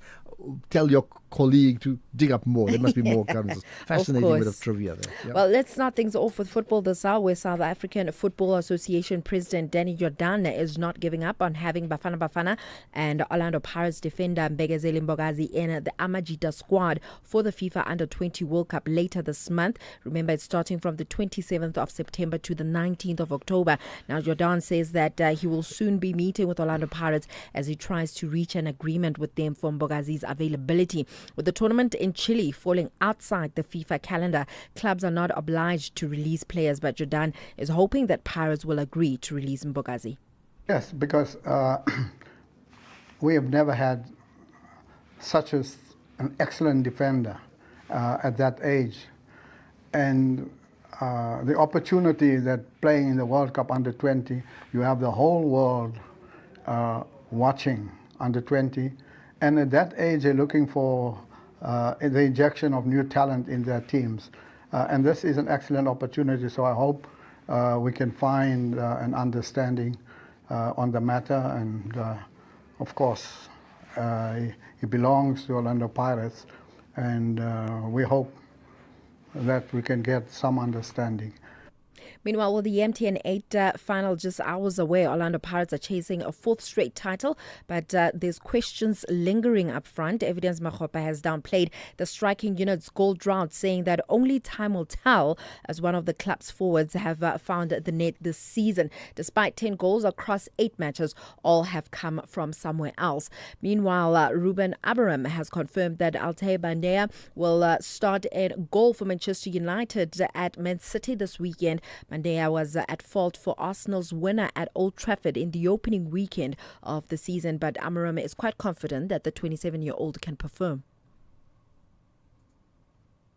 It's the same thing that I do with different positions. Of course, it's not the same, but Altai is going to continue because we need to. It's a different league, it's a different country, different trainings, different ball. So we'll try to maintain that, and they will fight for the position. So for me, for this game, it's clear. Altai will start. It's a show of faith in Altai. Meanwhile, Gianluigi Donnarumma says that he's keen to test himself in the best league in the world. This is after swapping European champions Paris Saint-Germain for Manchester City on transfer deadline day. And Donnarumma spent his first full day at City yesterday, having travelled for international duty with Italy. And City manager Pep Guardiola says that he has a lot to offer. Personalities, a big presence, and bigger stages. So the Champions League has done last season in Villa Park, in Anfield, and in many games prove how good it is. And he's going to concede goals. That's for sure. He's going to concede goals. But in all of us, we are going to try to help him that don't happen. In rugby, Springbok captain Siya Kolisi has backed his young backline and the Bok team to deliver a performance against the All Blacks in Wellington tomorrow that will get their rugby championship campaign back on track, while coach Rassie Erasmus surprised with the new-look young backline for the Wellington game. The pressure is on the Boks to stop a third loss in this year's rugby championship. Now, Kolisi said the preparations for the match had been good, but the Boks can't radically change their build-up to the match. He added that the Boks prepared well in the areas they were poor last week in the loss at Eden Park. Then in athletics, Botswana has paid a historic tribute to its athletic sensation Tebogo Letsile by unveiling a new 50 Pula banknote featuring the image of the 200-meter Olympic gold medalist. President Duma Gideon-Boko's office announced that the gesture is both a celebration of Tebogo's global sporting achievements and commemoration of Botswana's Golden Jubilee. Now, Tebogo etched his name into history at the Paris 2024 Olympics, becoming the first African athlete to win gold in the men's 200-meter. So I have a question for you, Ashraf, and our listeners. If it were according to you, which South African athlete, regardless of which sport, athlete overall, do you think would be the most deserving of such an honor on one of our banknotes? It's such a difficult one because you can't choose. You know, most of them are in team sports, and you can't choose many of them in a team sport. But if it's team sport, then you have to say the Rugby World Cup winning team, which means Siya Kolisi would be the obvious one. Yeah. Now, if you asked that 20 years ago, they would say Francois Pienaar, right? So it would be that, right? But I'm talking about an athlete, not a team. One person. Well, if it's an athlete, it would be, what do you call it, Tatiana Smith now, or Schoenmark. Is that right? Have I got the name Tatiana right? Smith, I mean, that would be, I'm basing it on the most recent things. Not Caster Semenya. Maybe. I mean, this just comes to mind immediately. This is anyone's opinion. Well, it is an opinion. I think it's interesting that Botswana went all the way. But then again, remember, South Africa has a lot of athletes that are performing well compared to Botswana. And obviously, Tebogo was literally standing out in terms of his performance and putting Botswana on the map. Absolutely. I'll tell you and I'm just going to turn this on its head for a second. I mean, we can debate this. You know, it's neither here nor there which one. It's not like one is better than the other, right? Of course. But you know that many of the historically black players who never represented the country were awarded like colours for their country afterwards. Now, what I'd like, and maybe there is something in some of those museums, right? There's 200 of them with like a full-on portrait of all these players from the different sports that were deemed good enough to represent their country but never did. That's the museum I want to go to. Basil de Oliveira was one of them, by the way, who represented England in cricket. But I mean, there are many like that. That's an important one. Yeah, absolutely. I'll have more on other sports in the next hour. The Toffees are hunting for third victory in the early days of the league to maintain the position in the top half.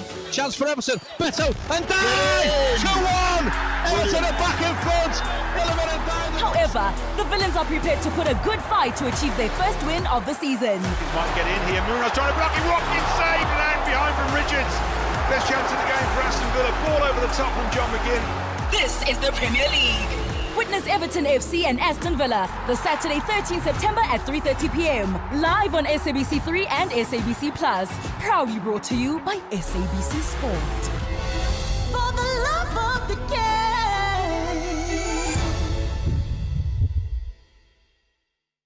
If you think you cannot afford a lawyer, Think again. Clientele Legal has made professional legal services affordable for you. Whether it's a civil, criminal, or labor-related matter, we have a nationwide panel of attorneys standing by to assist you. SMS SAFM to 32195. That's SAFM to 32195 and we'll call you back. Clientele General is a licensed non-life insurer and an authorized FSP. Standard rates and terms and conditions apply. Gender-based violence is destroying lives and tearing communities apart. It happens in homes, in schools, at workplaces, and too often in silence. But it doesn't have to continue. If you see it, speak out. If you are hurting, reach out. Because doing nothing is not an option. Listen to all 19 SABC radio stations for hard talk, discussions, advice, dramas, educational shows, and interviews around GBV with experts, survivors, lawmakers, and a whole country affected by gender-based violence. All on your favorite SABC radio station. Call 0800 428 428 to report abuse or get help. GBV, it ends with you. This message is brought to you by the SABC. This Heritage Month, SAFM invites you to journey into the past while shaping the future under the theme Reimagine Our Heritage Institutions for a New Era. We celebrate the stories, traditions, and voices that define who we are as a nation. From vibrant conversations to thought-provoking debates, SAFM is where heritage meets innovation, connecting generations and keeping our culture alive in a changing world. SAFM, leading the conversations that move us.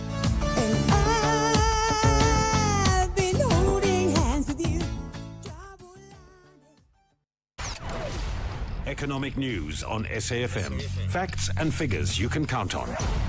And you can depend on Paswane and Patlela to give us all of that from Markway Fund Managers. Give us the news locally and globally. Afternoon, Ashraf, and happy Friday to everyone.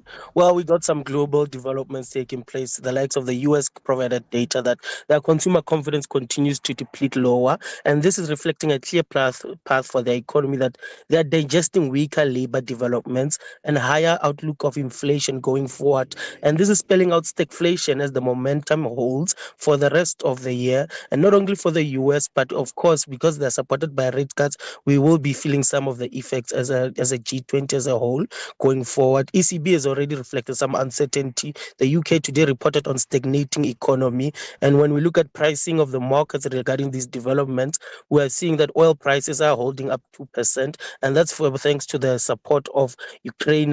Drones attacking oil areas. Oil is at $67.50 a barrel. Gold is up 0.5 at $3,650 an ounce. US indexes are down 0.3 for the Dow. Nasdaq holds 0.3, and the S&P flat. We're looking in Europe. FTSE CAC up 0.2, JSE's up 0.6. Resource sector is leading the gains once again, up 1.2, followed by financials 1%. When we look at the currencies, the rand against the dollar is at 17.35, rand against the euro 20.35, and rand against the pound 23.53. All right, perfect. Thanks for that. You have a great weekend, Paswane, and we will certainly connect on Monday. Ashraf Garda on the National Pulse.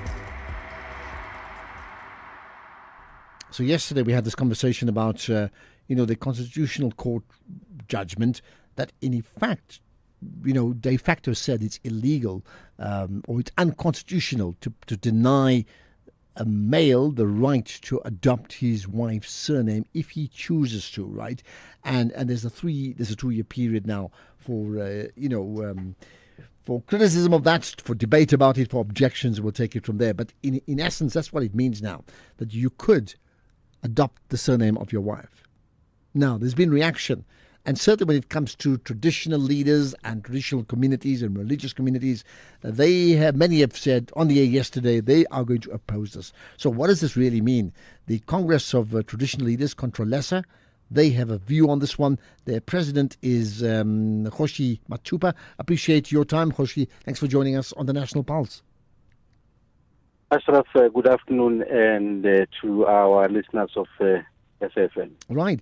So you've heard what has been agreed or decided constitutionally, and you think what? We are vehemently opposed and we reject this judgment by the ConCourt. We said that this is unethical and uncalled for, and it's so unfortunate because what the ConCourt is doing here, they're using the law to divert and dilute the way of living of us Africans. Now, Ashraf, it is so sad that Parliament is allowing ConCourt to take over the mandate of dealing with policy. Instead of them interpreting the law, they are now dealing with the policy. It is so unfortunate. But what we are seeing here, Ashraf, is that let's take an example of us traditional leadership in a succession battle. Because in a succession, Ashraf, you must retain the surname of the incumbent, who is Kgoshi Mokoena. As Kgoshi Mokoena, if I pass on, my son will automatically take over and be called Kgoshi Mokoena as well. But if one day I will become a democracy and said, no, let me change my surname to my wife, what is my tribe going to be called? Again, let's take Ashraf. As Africans, we know that there are many groupings where a husband, you can have more than one wife. What's going to happen to the other wives who, because I don't think Home Affairs will agree that let there be more than 3 surnames in one ID. It's not on. But I hear you. Now, I mean, do keep in mind that this is not a forced thing. It's completely voluntary, right? And we haven't tested it, but I mean, it's difficult to say how many people will do so. But is it not fair to say that those that will opt to do that, adopt their wife's surname in the light of what you've just told me, will understand that this contradicts their cultural norms, as you've just suggested, and therefore they won't do it anyway. So that means they would adhere to one culture, and if they feel strongly about this culture that you just spoke about, then why would they adopt the second name or their wife's name? They would just stay away from it. If they adopt it, it just means that they feel less about their culture. And in South Africa, I would think that is allowed. You can feel less about your culture and your community, and that is your right. Ashraf, I like where you come from, but I must say I was so disappointed with some of the so-called cultural experts and traditional experts who also argued the same line exactly how you are quoting them. Because it is not a question of whether we will be obliged to do it or not. The question is, this judgment is diluting our culture and tradition. It's just unacceptable. The ConCourt, if indeed they cared about South Africans, would have expected them, for example, Ashraf, to say, yes, government, we are directing you that in each and every family, there must be at least one person who is working. Or a judgment that will go to an extent of saying, in all the households, let's make sure that there is water in each yard of family members. I mean, we're seeing this many service delivery protests up here.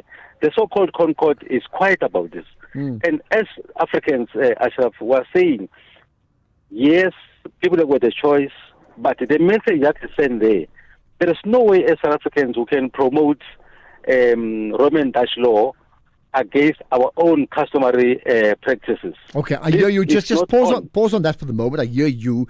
The question is, what do you intend doing about it? Spar brings you super savings. Get 1 kg D-Lite 37% fat spread tub for $34.99 and 100 megs free data on Spar Mobile, or 200 gram Baker's Murray biscuits, any two for 30 Rand, and 100 megs free data on Spar Mobile. Plus, you could win your share of 6 million Rand in instant cash. Price is valid until 22 September 2025. While stocks last, T's and C's apply. When you're smiling, describe favorite socks? Pink and orange stripes. They're blue with yellow dots. Green, and they kind of look like snakes. The ones that make children smile. On 19th September, wear your favorite socks and help spread smiles to children in need of a life-changing surgery. Get your Socks for Smiles sticker today at smilefoundation.co.za. This is an SABC-supported initiative. Think about 6 years ago, when Amapiano was just a musical instrument, when streaming meant watching water flow, not videos online, and remote work was only said when your remote batteries died. So it makes you wonder, what will the next 6 years bring? Hino trucks now come standard with a 6-year drivetrain warranty, covering everything from pistons to gears. So although a lot can change in 6 years, our warranty promise won't. T's and C's apply. Hino, all the way. Be in it to win it by playing Powerball and Powerball Plus for a life-changing 124 million rand in total estimated jackpots this Friday. That's right. Play Powerball for an estimated 64 million rand and Powerball Plus for an estimated 60 million rand today. Buy your tickets now in store on nationallottery.co.za, the mobile app, cell phone banking, or simply dial *120 *7529# for USSD. Panda, Pusha, play. Players must be 18 years old or play responsibly. E2 is the proud operator of the National Lottery.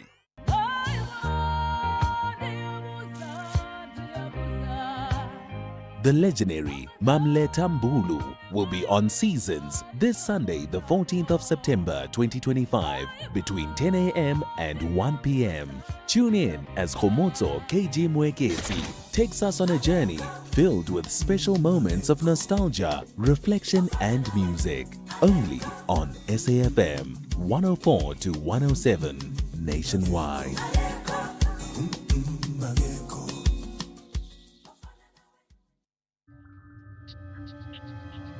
The National Pulse, weekdays, 3 to 6 p.m.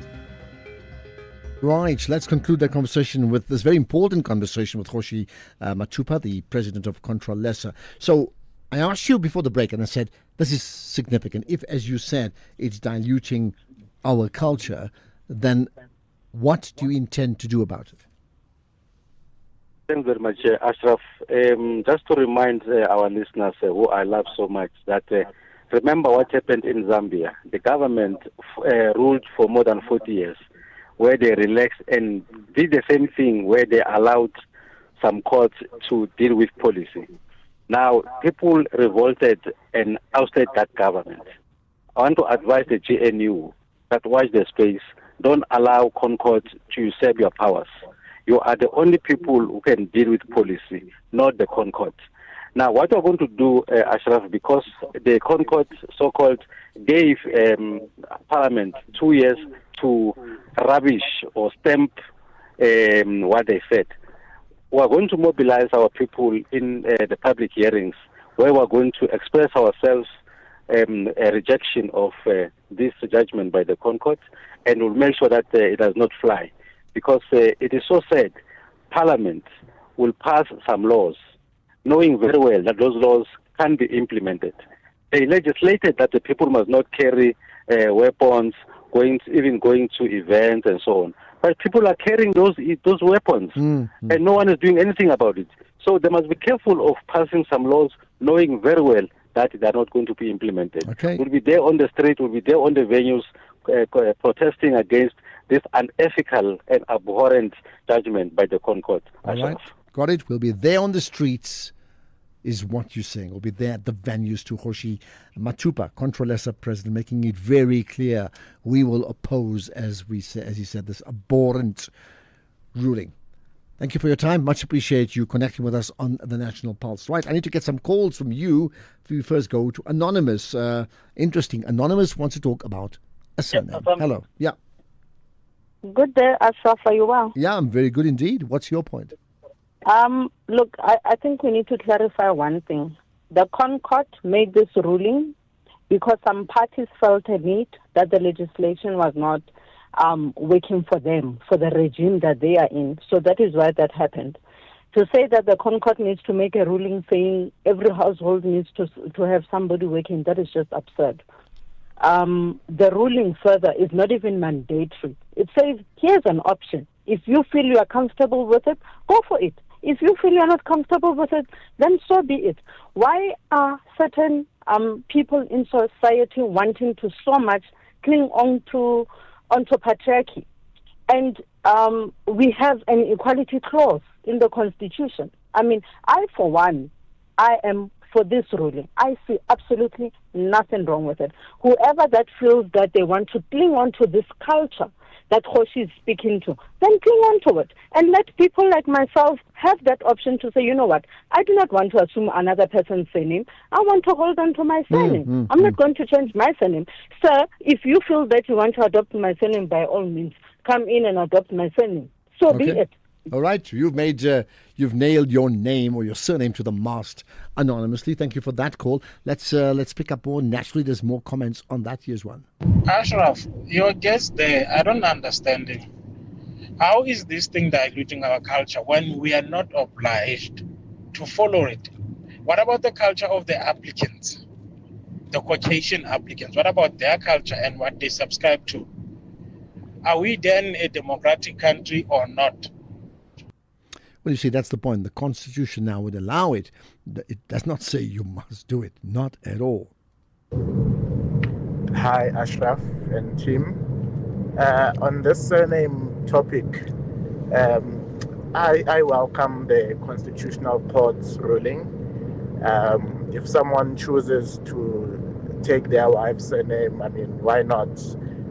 It doesn't affect me. And if I don't want to take my wife's surname, still again, I should have that choice. So freedom of choice has been upheld, and that's welcome. But just a quick one, I want to understand now, if my wife can have a maiden name or her maiden surname, what's it called when it's the opposite or the other way?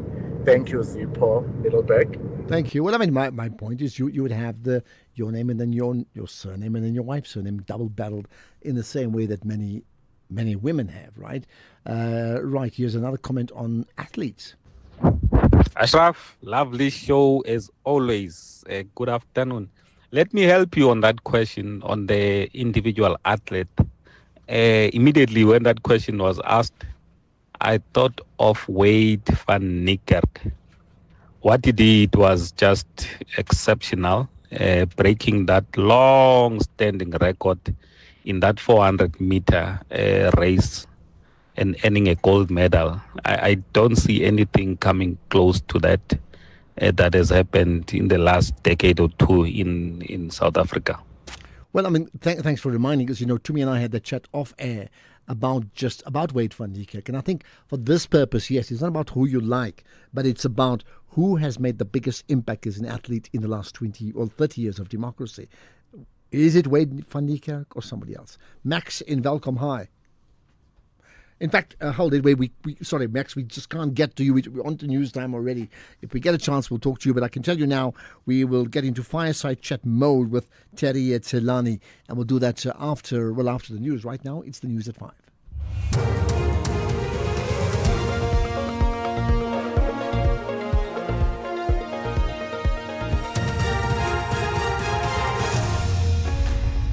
Thank you. Company appointed for SABC funding model and suspect in Charlie Kirk assassination is arrested. Good day to you. The Department of Communications and Digital Technologies has appointed the BMIT Knowledge Group to develop a funding model for the SABC. BMIT is a consulting and market research firm with headquarters in Johannesburg. Communications Minister Solly Malatsi. I can confirm that the Department of Communications and Digital Technologies has appointed BMIT Knowledge Group to develop a funding model for the SABC. BMIT brings decades of expertise in economic modeling, broadcasting analysis, and regulatory policy making, which makes them well placed to deliver a sustainable solution. This step honors my commitment to prioritize the financial sustainability of the SABC's future, and given the massive public interest in the broadcaster's financial sustainability, I will share updates as and when the need arises. The ANC Youth League has welcomed the decision by the Minister of Trade, Industry and Competition to withdraw draft regulations that would have resulted in student debt being listed with credit bureaus. League spokesperson Zamakanyase. We believe that they are going back to the drawing board so that it's a proper submission to be given to the communities of South Africa to be able to engage on it and make the inputs. Of course, this happens after as the ANC Youth League were one of those who were in the forefront of calling for the withdrawal of the particular points where they suggested that students who have debts or who are owing universities would also be up for being blacklisted with the credit bureaus in South Africa. We are vehemently against this because we believe that it would dampen the future of the students and make their situation worse. It is the government of South Africa that must actually intervene and assist them. The Western Cape Minister of Mobility, Isaac Selekus, announced the closure of 6 taxi routes following recent taxi-related violence between 2 taxi associations. The disputed routes include Mfuleni to Somerset West, Luandle to Kailicha and Nomzamo to Mfuleni. This will take effect from next week, Wednesday. Selekus says the affected routes will be closed for a period of 30 days. For me, it's not about how many people die before I take an action. The fact that people died when they were not supposed to die has actually led me to be able to have called you and say, this is the decision that I have taken. And then if it means that I have to prolong and go to 60 days and go to 90 days, I will do that. But also what is important is that the ultimate plan or long-term plan is for us to have stability. Police are investigating the death of 2 children who died after reportedly consuming snacks near Klerksdorp in the northwest. Police spokesperson Sabato Mkhoboni. The South African Police Service in Northwest and Joburg in particular have opened an inquest docket for investigation after information was received that 2 children aged 3 and 4 died after reportedly eating snacks bought from a tuck shop in Joburg location on Thursday afternoon, the 11th of September 2025. The police would like to urge the public not to do anything unlawful because of unverified information and to afford the police time to do investigations. The High Court in Polokwane in Limpopo has postponed the murder trial of a man accused of killing his wife to next week. The woman, who was a nurse at the Leboa Khoma Hospital, was shot outside the hospital gates last year. The accused, Vanessa Ribishane, faced cross-examination earlier this week. Koketso Mutao has the story. The accused Ribishane took the witness stand on Thursday. He's accused of murder of his wife Mamsisi Ribishane, who was a nurse at Leboa Khoma Hospital in October last year. He's also facing the charges of unlawful possession of firearm and unlawful possession of ammunition. The accused also told the court that police assaulted and suffocated him in order to force confession. He will remain in custody. Amgoke Jumudao, SABC News, Polokwane High Court. The man suspected to have killed U.S. conservative activist Charlie Kirk has been identified as Tyler Robinson. He was arrested today after he confessed to a family friend, and that person in turn contacted police. A family member interviewed by investigators said 22-year-old Robinson had become more political recently. Kirk's killer had eluded police and federal agents for about 33 hours after Wednesday's shooting, in which a shooter fired a single shot that killed Kirk, a close ally of U.S. President Donald Trump, during an appearance at Utah Valley University. The top story: the Department of Communications has appointed the BMIT Knowledge Group to develop a funding model for the SABC. That's SAFM News. I'm Greg Gos. In sports this hour, Kolisi urges South Africans to get behind Bok women. Proteas looking to continue with winaways in the second T20 against England, and Botswana honour Dabolitsile on the country's currency. More details at 5:30. SAFM, guiding you through the rush hour traffic. Starting off in Gauteng, the N4 eastbound in Bronkhorstspruit has truck crash recovery underway before Balmoral exit. The N3 northbound in Bedfordview has a stationary truck near Van Buren Road.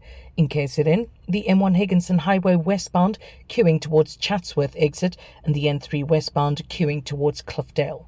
In Cape Town, there will be road closures throughout the Greenpoint, Seapoint areas on Saturday morning and through Greenpoint, Seapoint, Camps Bay and Clifton areas on Sunday morning for the 2-day event. That's, of course, the gun run, so you are to expect delays and diversions. With your traffic update, I'm Irma G. So you thought you were building a business? In this economy? Good luck. But day by day, somehow it grew. You became payroll, procurement, PR, and pressure valve. You kept going when the freezer didn't freeze, the bucket didn't budge, and the bank balance barely blinked. What's that saying again? What doesn't kill your business makes it stronger? Or at least it should be that. So you thought you were building a business. You weren't. It was building you. Because this isn't just what you do anymore. It's who you are. And you don't trust just anybody to protect it. Chat to your broker about Old Mutual Insure Business Insurance. Protect what built you. Old Mutual Insure Limited is a licensed FSP and non-life insurer. Vinacosin have a big appetite for victory, but the Eagles are in a good mood to fly high with 3 essential points. This is the Bundesliga. Football as it's meant to be. Catch Bayer Leverkusen versus Eintracht Frankfurt this Friday, 12 September at 8:30 p.m. Live on SABC Sport on TTT Channel 4 and everywhere for everyone, always on SABC Plus. Proudly brought to you by SABC Sport. For the love of the game.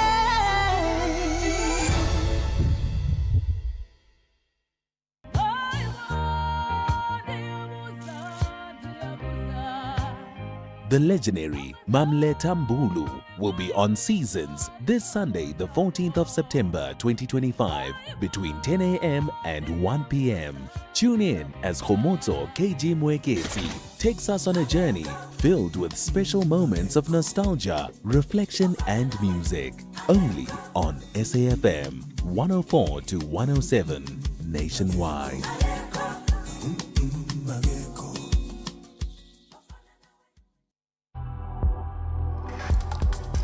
The National Pulse with Ashraf Garda on SAFM. You're listening to the National Pulse, weekdays 3 to 6 p.m. I'll tell you what, if the conversation about with Contralessa around the surnames is about putting out fires, then we now segue into the fireside chat, because my guest is Terry Tselane, and when you talk to him, I mentioned earlier on about, when I come out of the mosque, people, they all talk about his panel, 5 of them. But there's no way when you see Terry Tselane, you can ignore the fact that you're only going to talk about an election or the elections.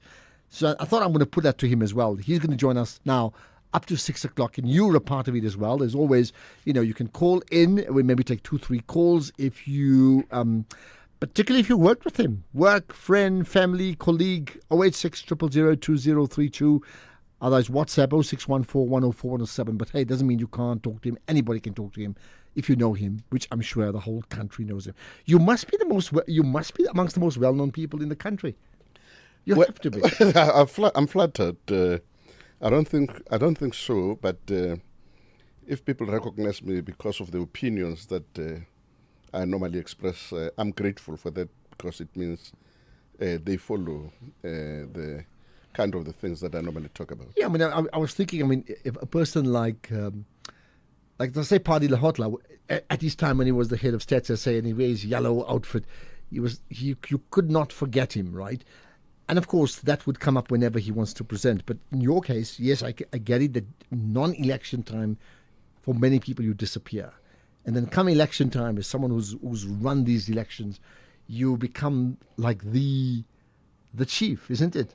No, that is true, because it is the period when everybody wants to know what is going on in the country in relation to the electoral issues. And because I've been here for a long time, I was a commissioner for 2 terms. Mm-hmm. I served in the IEC for almost 20 years. I've run almost all the elections. And then when I left there, I established an organization that also is still dealing with electoral issues. So on the basis of that, I think there is hunger from people who want to know and who want to understand the complexity of the electoral landscape. And I'm glad that I've had an opportunity to understand this area and therefore continue to impart knowledge and information related to electoral issues. And there's so many people who knows about you. One person says, it's Terry Tselane's birthday, yesterday. It was my birthday. People know all about you. There we are. Thank you. Well, I hope you had a good birthday and a great year ahead, great next 365 days until the very next birthday. Right? So what's your title now? Your official position in terms of the work you do? I'm the executive chair, executive chairperson of IMSA, or the Institute of Election Management Services in Africa. IMSA, it's an organization that I established when I left the Electoral Commission because I realized that there was a gap in the market in terms of management of the electoral issues. We did not really have people who could provide information on electoral issues based on the actual understanding of having worked in this area. We had quite a number of political commentators, but political commentators most of the time don't understand the electoral processes. But because I had been there, I understood the operations of the elections, it is a lot more easier for me to be able to provide information and knowledge on the issues pertaining to the elections. But also, the elections don't only deal with the operations, you also deal with legal framework. So that legal framework, the majority of people, including lawyers, don't understand because you have not had an opportunity in South Africa where there is specialization around the electoral law. So I provide, an opportunity for people to understand that landscape. I mean, earlier on, I had a chat with Dr. Stephen Zwane. We were talking about entrepreneurial education, and I was saying that entrepreneurs must solve a problem. So in effect, after you left the IEC, you then became entrepreneurial because you've built a company that was able to problem solve something that we think about problem solving. How do you buy a raincoat when it's raining? Your problem solving was like, hold it, the election expertise is a business. Absolutely. I had noticed that even when I was part of the Electoral Commission, there were quite a number of people who from time to time would want assistance from the Electoral Commission. Now, in terms of the Constitution, the Commission only deals with national, provincial, and local government elections. And yet there are so many elections that are taking place within the society. Some of them it's for companies. Shareholders have got to vote on particular resolutions. Someone has got to facilitate that. You've got trade unions that are having elections all the time. You've got political parties that are managing elections from time to time. School governing bodies is a big deal. It's very important. School governing bodies, SRCs, tertiary institutions, medical aids, provident funds. So you've got quite a number of structures that really would require some assistance from an organization that specializes in the management of the elections. And if you can provide that service with integrity, then clearly there will be people who will be coming to you to say, we are much more interested in you having us or helping us with this particular process. So we've been doing that. But also one of the gaps that I had identified was that even in the African continent, from time to time, there would be people who would come to the IEC and say, can you assist us? Now, the Electoral Commission does not have a mandate outside the borders of this country. And therefore, a special arrangement would have to be made in order for the IEC to be able to assist those countries. And I realized that if I establish this organization, it would also be able to assist in other African countries that may be having challenges, whether it be in terms of electoral operations, registration, development of the voters' roll, or any aspect pertaining to the electoral process. And it's always your fault, right, when things go wrong? I beg yours? It's always your fault when things go wrong. Yeah, if you run the elections and there is something that goes wrong, you are guilty as charged. Listen, I mean, in the last South African election, I mean, you're not the IEC any longer, but you still provided some technical support, right? You did, yeah. Well, normally what I do, I work with quite a number of organizations that are interested, that are participating in the elections. I provide that kind of technical support to those organizations to make sure that they can be able to participate effectively in the electoral processes. Some of them would approach me on advisory basis. Some of them would come and say, can you help us to set up election operations center or give us a framework that we can use to be able to observe the elections. Some would be the election observers, especially international observers, who would come and say, would like you to assist us to establish the system. You understand the framework much better? Can you give us a brief about the context of South Africa? So, I would play a role in relation to those issues. Okay. So, of all the different, and I'm talking of South African elections firstly. Yeah. What's been the most exciting one that you played a leadership role at within the IEC? I think every aspect in the IEC has been really exciting for me. Remember when I started with the IEC, I was the first employee for Gauteng. Number one. So this is 98. I was appointed to establish the IEC in Gauteng, to appoint staff, to run registration, to make sure that we've got the infrastructure. So it was exciting to be having meetings with political parties, whilst at the same time I'm trying to appoint staff and trying to identify office space and trying to get people who can actually be able to run the organization. That kept me really excited throughout that. Because it was also momentous. I mean, you were aware, because that first election there was no voters roll, if I'm not mistaken, right? 94. We could vote wherever we wanted. It came up so quickly. But now you were at the threshold of making history. Absolutely. So now that was the first responsibility of establishing the voters roll. And I remember that, at the time when we were supposed to do this, the then Chief Electoral Officer, Amandla Mqunu, was saying he wants to check as to whether we have the capacity to have the registration on the weekend that had actually been allocated for this. So some of the provinces were not ready, and I was the first to say that Gauteng is ready. We're going to proceed with registration this weekend. And indeed, we continued with registration and then continued to have voters going to all the stations. We had, during that registration period, about 4.8 million people. For the first time, we had 4.8 million people captured in the voters' roll, which was really a major achievement. And then from there, I was called to assist in the Eastern Cape.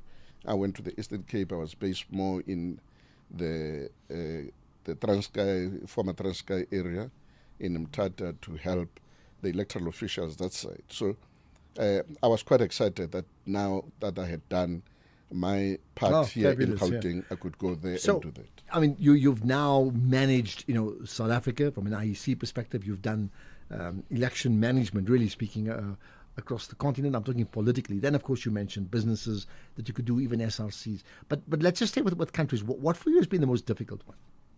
Or do you have a story to tell us, like a really great election story? An interesting one. It's actually the Gambia. So in the Gambia, I was the head of the African Union Election Observation Mission. So I've had an opportunity to be the head of the African Union Election Observer Mission twice. Firstly in Ecuador. At that time, the African Union still had responsibility outside the continent. That has since ceased, and they only focusing on the African continent. But then I had an opportunity to go to the Gambia. The system in Gambia that they're using there, it's absolutely mind-boggling. They don't use the ballot papers. They use marbles. And also they use drums. And then they use something almost like a pen or a tray, right, for the purpose of counting those marbles. Wow. So if you are a candidate, you'll have your own drum with your picture outside, and you'll have all the drums with the pictures of the candidates and different colors representing those different candidates. And then when a voter comes, that voter is given a marble. You go into a room, you deposit the marble inside the relevant drum, and you will hear a click, like almost like a bicycle clock. Right, yeah. Oh my then goodness. you know that you have actually voted. And then Well, from there you there, are. they just take all those marbles. What a put story. them in a tray. Yeah. And the lesson is, don't lose your marbles. I'm sure about that. Jerry Chalani with us. More to come from him as part of the Friday Fireside Chat. Vinakosan have a big appetite for victory, but the Eagles are in a good mood to fly high with 3 essential points. This is the Bundesliga. Football as it's meant to be. Catch Bayer Leverkusen versus Eintracht Frankfurt this Friday, 12 September at 8:30 p.m. live on SABC Sport on TTT Channel 4 and everywhere for everyone, always on SABC Plus. Proudly brought to you by SABC Sport. For the love of the game.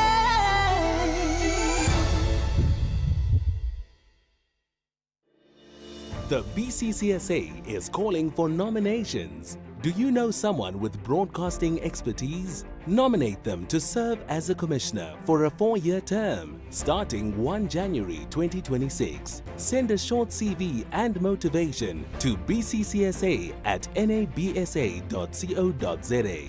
Nominations close 19 September 2025. Visit www.bccsa.co.za for more information. I'm Michelle Constant. Join the JSB crew and I every Saturday and Sunday morning between 7 and 10 a.m.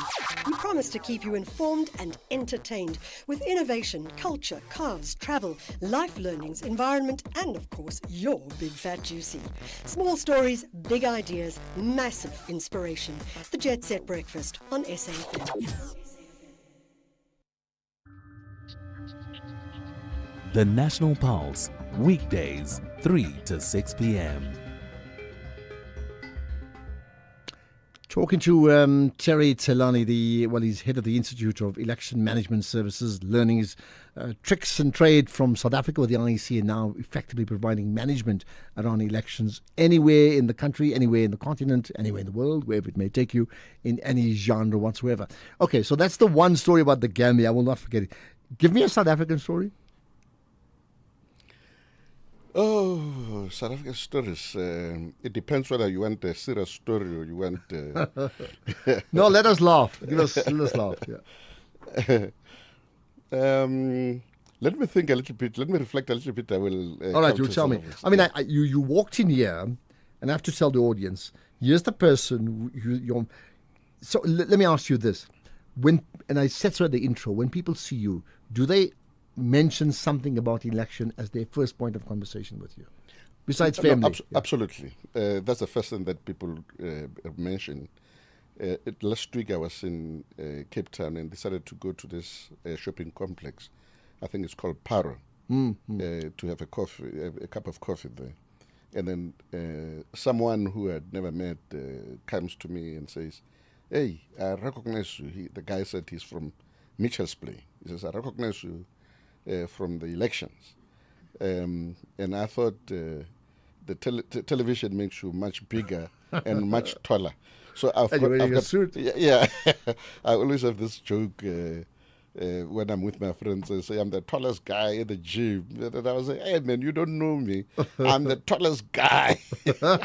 Now, having said that, so I mean, it's common that people would somehow use the word election to talk to you whenever they see you for the first time.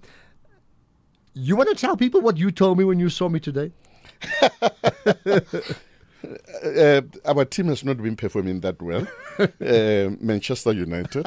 And so I commented about it and the fact that we are playing this weekend. And let's see how it goes. Oh, you see, there we are. Terry Tselane basically commiserating with me because we both support the same team. We're struggling along anyway, right? Yeah. So just now you'll come up with a story, right? But I'm very interested. How did you get into this space of elections and the IEC in the first place? Meaning, what was your career like before '94, for example? Yeah, so I actually started off as a student activist. I went to the University of Bophuthatswana, and whilst there, I was elected into the executive committee of the SRC. So I joined UNIBO in 1984 and 85. I became a member of the executive committee of the SRC in 1985. Early in 1986, I was expelled in terms of Internal Security Act by the Bophuthatswana government. So I was supposed to be doing my third year, and then I received a letter sometime towards the end of January to say that my registration with the university has been terminated with immediate effect in terms of Internal Security Act number whatever of Bophuthatswana government. And that my stay also in Bophuthatswana was prohibited. So you get to leave the country, if you can call Bophuthatswana a country. Yeah. So we had some lecturers who were also expelled. Initially, they had expelled 32 students and 10 lecturers. But they readmitted all other students except the 5 of us. And they said our issue was non-negotiable. So one of the lecturers, Leslie Wits, who was one of the lecturers expelled, then came to me and said, listen, you can go and try your luck at Wits. And I said, I don't think, firstly, my parents would actually even afford Wits. And secondly, I was thinking of actually going into exile at that time. Okay. But they then referred me to a gentleman called Nico Tlute. Dr. Nico Tlute was working in the Career and Counseling Center at Wits. So we got into a train with one of the students who was also expelled, Ronnie Mukhosi. He has since passed on.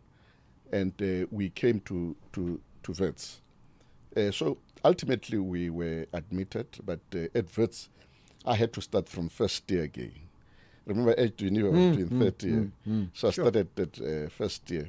But my mother did not even know that I was actually expelled. She thought I was still at Geneva.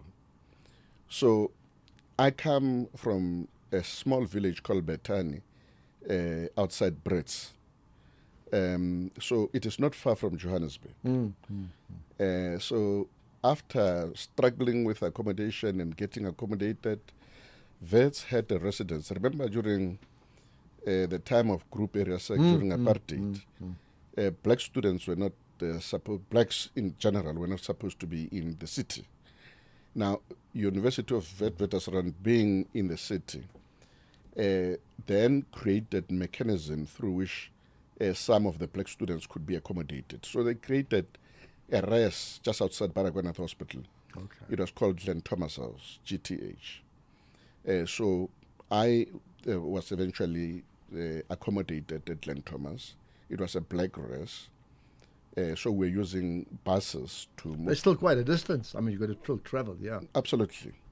So we were traveling from Baragwanath or from GTH to Wits. There were buses, all the time basically. And then it is only during the time of Easter holidays when I went home to tell my mother that I had changed the university. And she said to me, "Where are you now?" I said, "I'm at Wits." And I said, "Why did you change the university?" I said, "Well, I wanted a university with high academic standards, and Wits has got high academic standards." Yeah, I didn't want to tell my mother that I'd been expelled because she was going to be very livid. So she asked me, said, "So what year are you doing?" I said, "I'm doing second year." Yeah. She says, "You've already lost a year and you decided to..." She did not know that I was actually doing first year. But in any case, I did my first year. And then second year, I was arrested. And then I spent 11 months in prison, at Johannesburg prison. We called it Sun City. So my mother again, she must have thought, this boy, what is he really doing to me? Because instead of me now being in class, here I was in prison. But Wits was very, very supportive during that period. So Professor Isabel Hofmeyer went to inform my mother that I was arrested, but I was fine. And then they continued to give us support. I was getting the materials, I was writing assignments that every student was writing.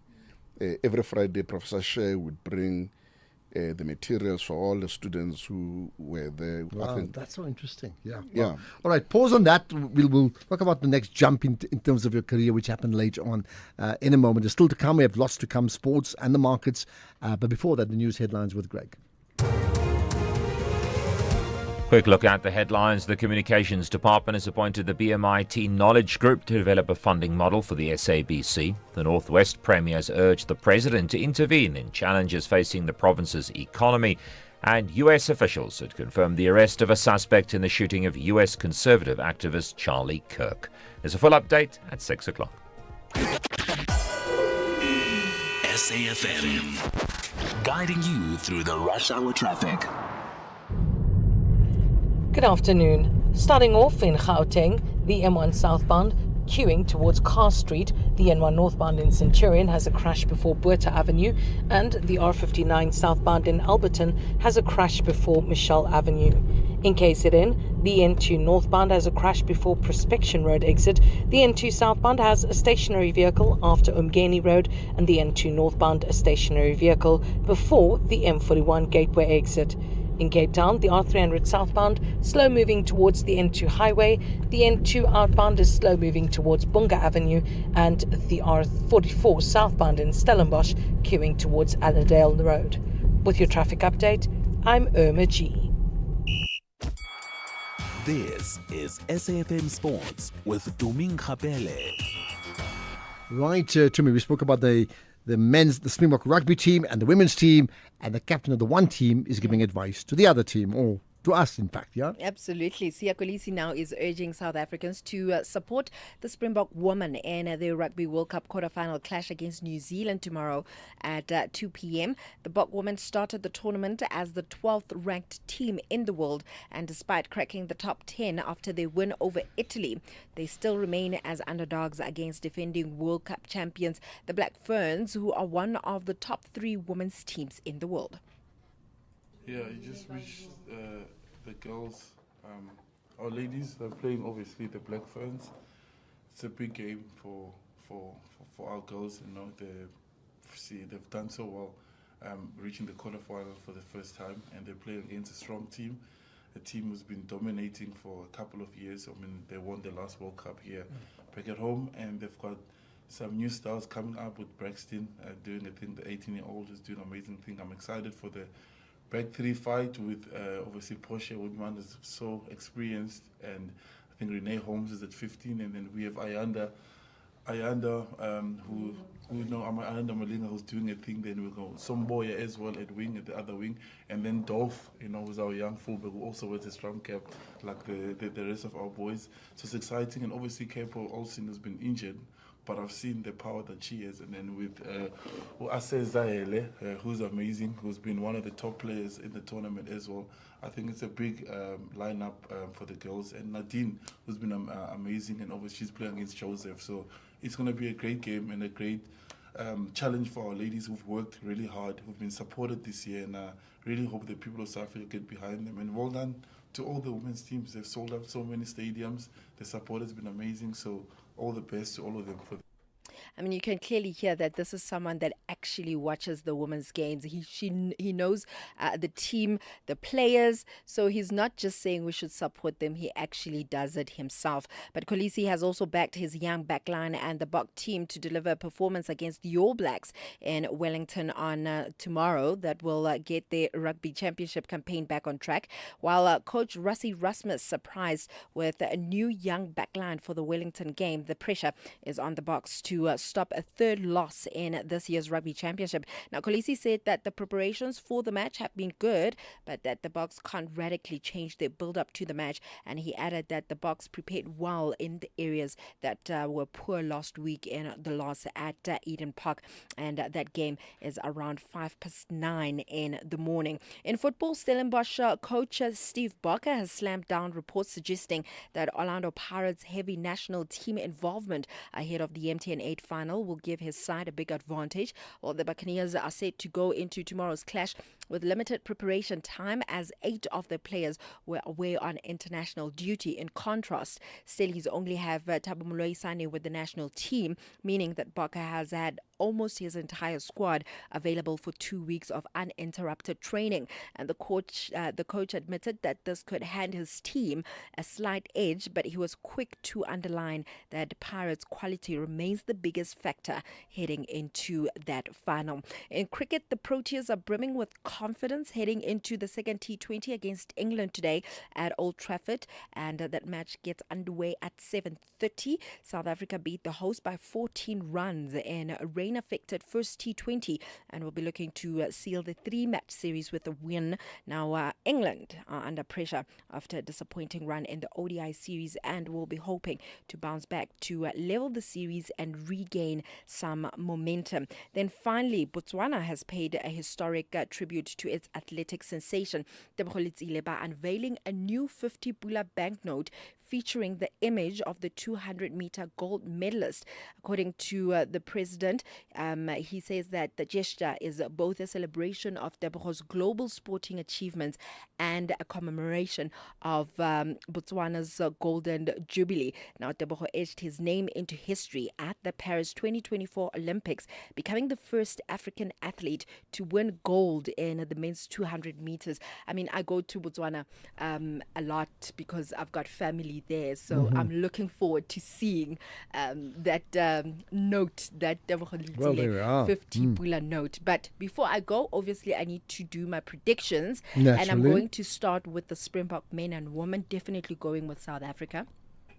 So is that Both. a prediction about who's going to win, or is that who you're supporting? Yes, I'm saying that both Springbok women and Springbok men are going to beat New Zealand. Okay.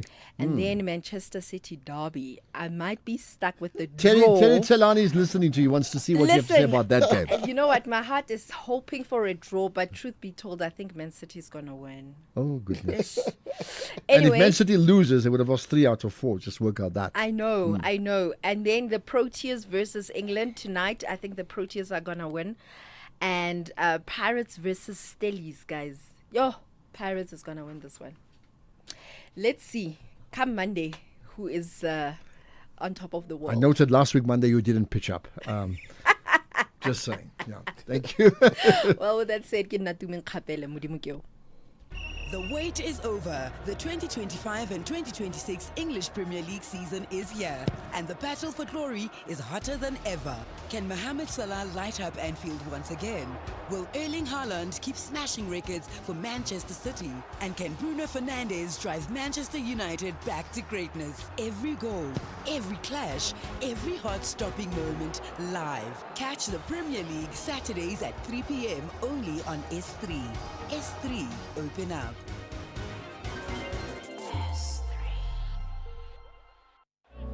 This week on FC Meets, sports brand specialist and creative director Chama Malulega talks to us about the rising Yeleti sports brand. From school sport partnerships to athlete collaborations, join us to find out more.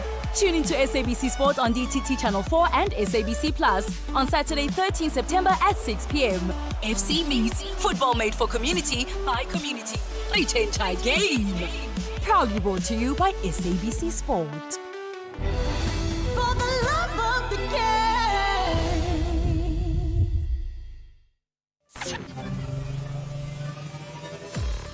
Hi, I'm Zycard. Catch me every Saturday from 7 to 9 p.m. on Spotlight as we bring you blow-by-blow sporting action, news. That's Spotlight every Saturday. You don't want to miss it.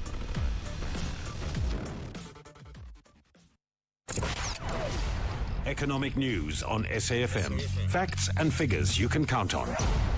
All right, let's get those numbers for the last time for this week. Jimmy Moyaha. Good afternoon, Ashraf. Good afternoon to the listeners. More of the same movements today that we saw yesterday. Markets still running away with the slight dollar weakness that we've been seeing this week off the back of those U.S. numbers. If we look at the performance of the currency side of things, let's start there. The Rand still below 17 Rand 40 against the U.S. dollar 17.39 or so at the moment. Against the British pound 23.57, against the euro 20 Rand and 38 cents. One Australian dollar around 11 Rand 54. One Bitcoin around $115,000 in Rand terms, still around the 1.9 million Rand mark, but that's because of the stronger Rand from that perspective. If we look at equity markets, bit of a mixed bag in international markets. By and large, the Asian markets were in the green, with the Hang Seng the biggest gain, about 1.1% up there. European markets were mostly flat, with the CAC 40 eking out about 7 basis points of gains.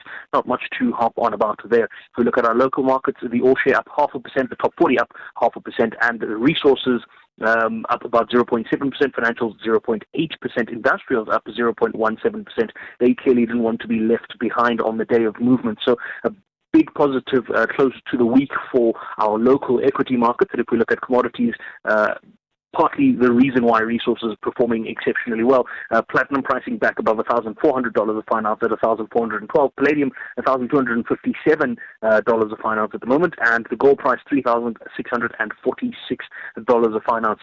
Brent crude $67.34 a barrel. If we have a look at the the U.S. markets to wrap things up, the Nasdaq is up about 0.4%, whilst the Dow is down about 0.33%, and the S&P is slightly positive, almost 0.1% to the green.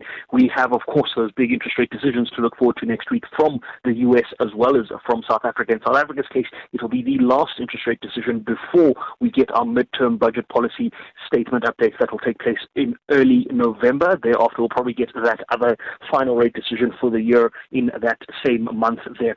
But we have that to look forward to from an interest rate perspective going into next week. We did get an update from Fitch around South Africa's rating. They've kept our overall rating unchanged. However, they've kept our outlook stable, considering that we still need to address some reforms.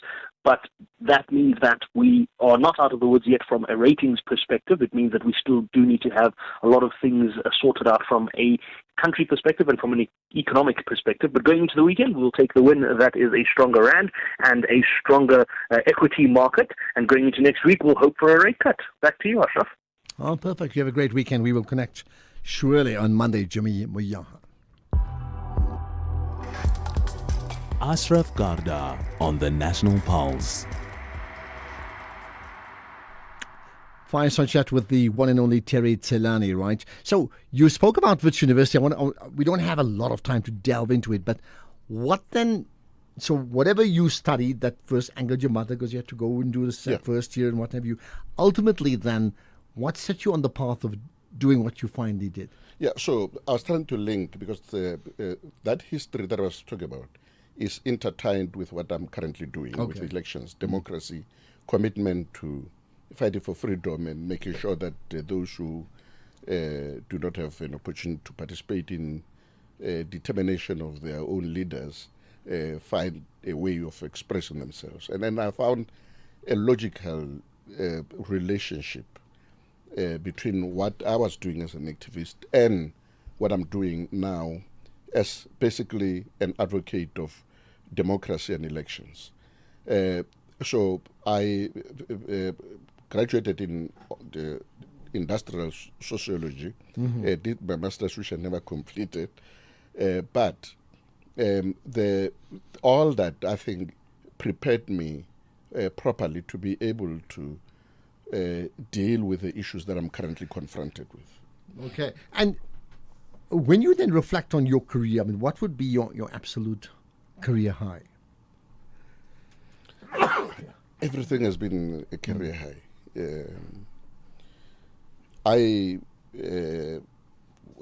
As I indicated, I was the first employee of the IEC in Gauteng, and then I was the head of the IEC in Gauteng before I became a commissioner. I was the youngest commissioner for the IEC when I became a commissioner. I established Gauteng Film Commission. There was no commission. There was just, people working as a department, within the department of JEDA.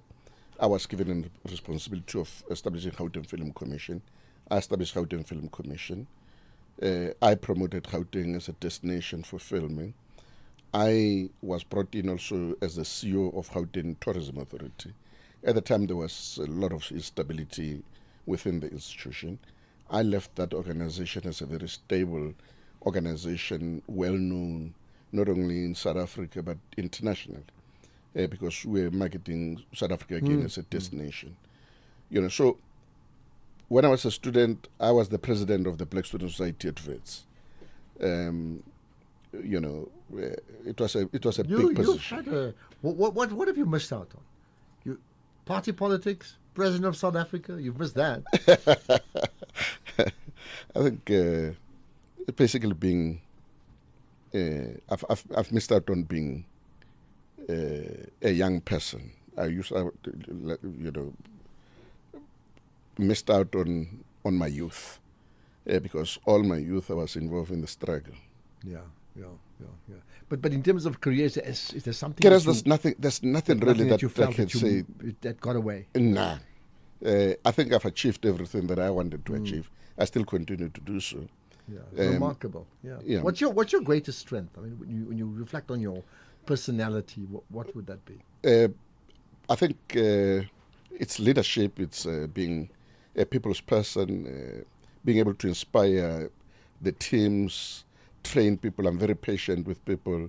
Being able to identify the kind of core leadership that can take organizations to different levels, strategic leadership and vision.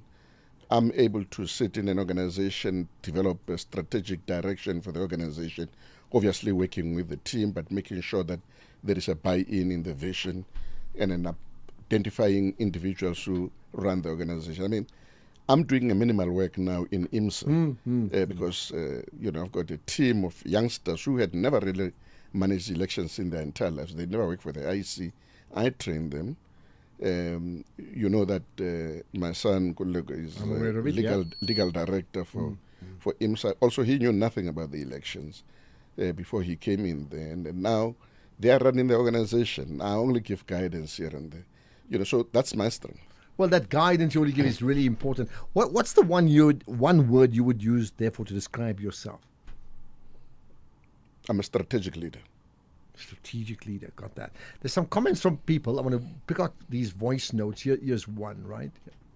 Hi, Ashraf, Joe from Durban. Like to know from the guest, once he was given the appointment, IEC set up, etc., did he go overseas to observe what others are doing, or clearly study different ways of doing this? But now it's in vogue.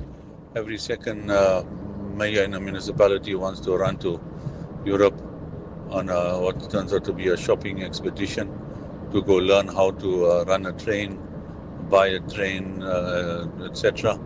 I'm just wondering if your guest has comments on that and whether you need to be having that sort of wastage of expenditure, especially now, to be able to get things going and deliver water and sanitations and fix.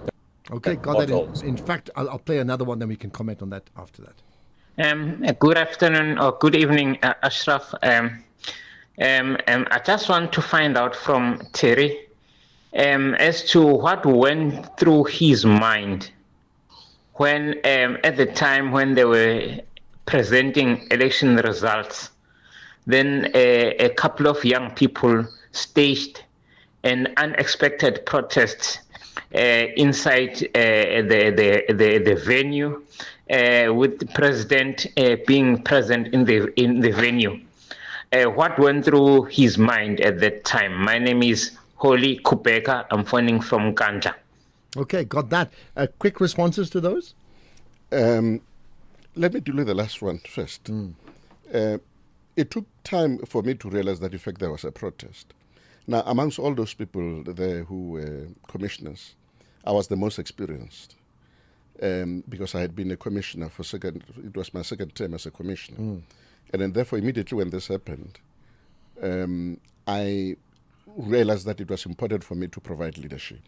And then I informed my colleagues that we've got a protest before us and that I'm going to try to deal with this. That firstly, we will not disrupt this presentation by the president because in any case, the protesters had already made their point.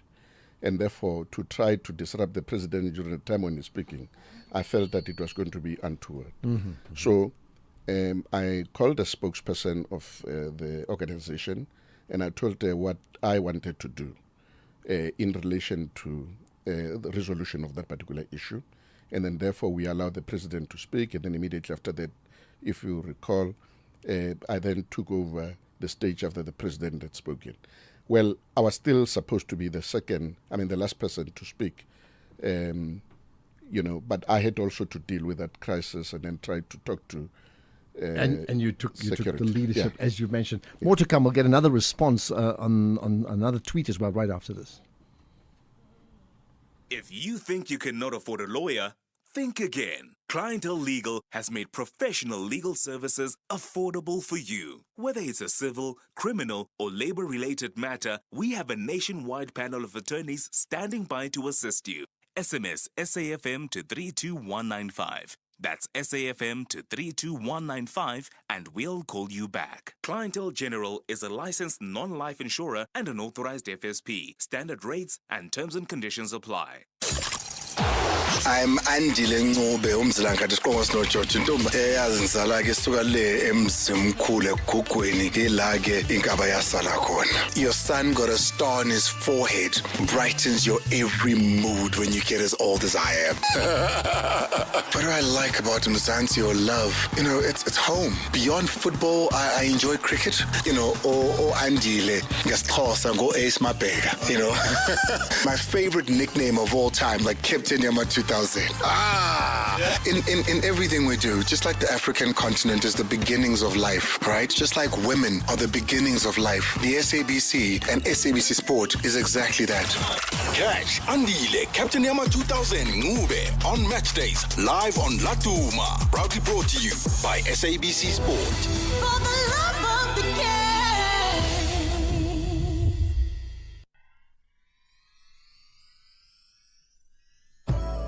Hi, I'm Khomotso KG Mweketi, and I believe in music's ability to connect, to heal, to remind, and to bring joy. And each week on my Saturday and Sunday show Seasons right here on SAFM, I endeavor to do just that. So join the movement of Seasons every Saturday and Sunday, 10 a.m. to 1 p.m. It's addictive. You might invite a friend. Seasons, only on SAFM 104 to 107 nationwide with me, KG Mweketi.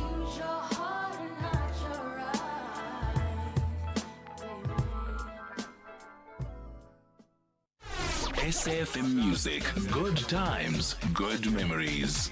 I'm just like somebody Old school sounding so good. SAFM Music with you wherever you go. To the National Pulse on SAFM. SAFM. 5 more minutes with Terry Telani. In fact, here's one from Lesiba Langa saying, "Hi Ashraf, tell Terry Telani that I'm traveling through Brits, passing the signage to his Betani village. I always admired him when he was still at the IEC chair." So there you are. All right. And just a quick response to that question we had from the caller who spoke about, people traveling abroad to learn things. We don't have a lot of time. Just a quick one. Well, the bulk of the work is here. The infrastructure is here. We've got to build capacity here. But there is nothing really in comparing and contrasting with what other people are doing. That's also true. I mean, like what do you learn from the UK, for example, Yeah. or Australia, or India, for example, or the USA, right? Some quick questions. A book that you recommend we should read? Peter Harris, In a Different Time. In a Different Time. Are there more? I mean, I can give you a chance to do 2 more if you like.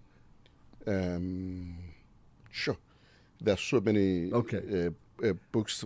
Recently, Moses Kakani's book, The Odyssey. You've got Nuga Itobi's book. You've got there's many. quite a Okay, lot right. of books. What these about? days. I always like to use this opportunity for you to give a shout out to a young South African that's really making waves, and you just want to amplify that. Who would that be? If I had to do it, a young South African, give a shout out. Tell me about that person that you think is doing really great things. A young South African, and you want to just remind us who that person is. I mean, it's your opinion, yeah. I'm trying to not to deal with the politics. There is a youngster that I admire greatly who's in a political party, but I don't want to do that because I think next time when I'm dealing with that, individual, people will think that I'm biased. Okay, so that's out. Anybody else outside of politics?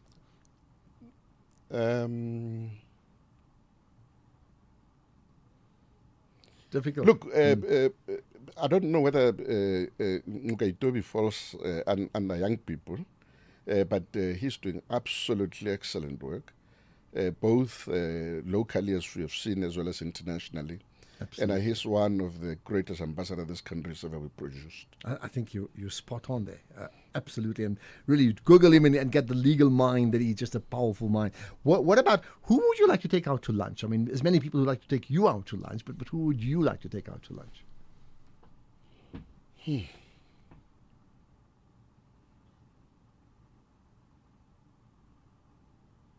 And the restaurant's like waiting. The chef is like saying, are they coming to us here?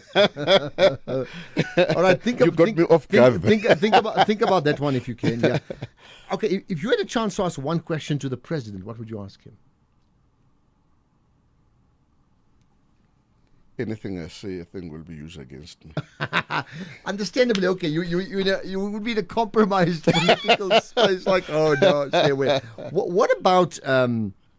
I mean, in terms of your life journey, has there been one person over the years who you've so admired growing up, who like became the beacon for you to do what you do? Like a name, yeah. Yeah, Eric Molobi. Okay. Oliver Tambo, Nelson Mandela.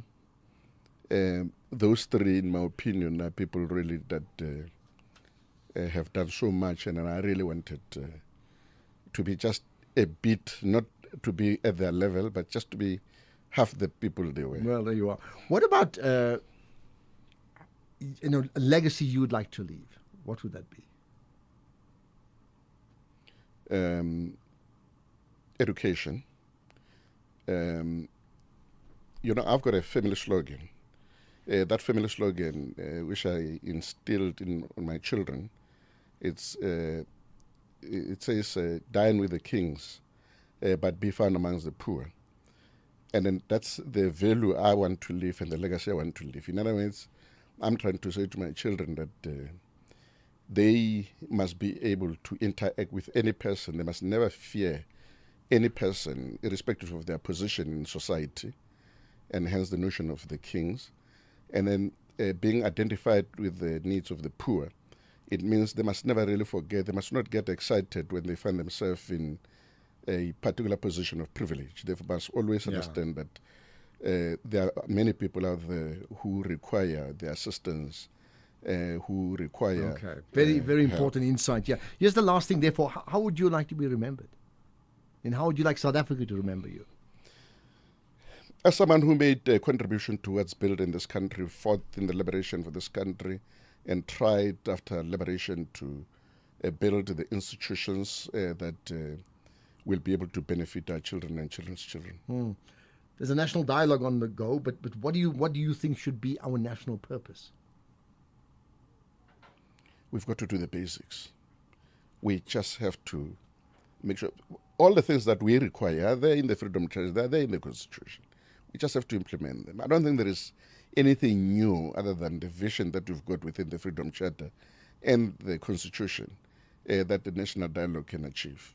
Well, I'll tell you what, our time is up, but your time is up, not up in the world. You have lots to contribute. It moves so quickly. I know. We'll talk about Man United in detail some other time when they win the league again. Much appreciate your time. Thanks for joining us here on the Fireside. Thank you very much for having me. A real privilege, an absolute legend in our country. Just to remind you, by the way, you're SABC partnering the Nedbank IMC for Africa's biggest marketing conference. So on one day, 25 top speakers, many of them global keynote speakers as well. And this year the theme is Marketing Your Business. Now you can attend by booking now online at imcconference.com, imcconference.com. And this happens on the 18th of September. Marketing is business. That's it for today. We'll be back next week. You can catch a podcast of this conversation and everything else we've done, all available at safm.co.za. Check it out. Let's get the news now. Here's Greg Hose.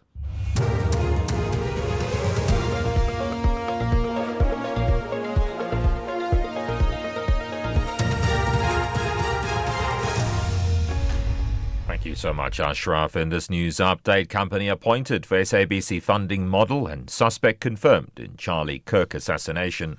Good evening.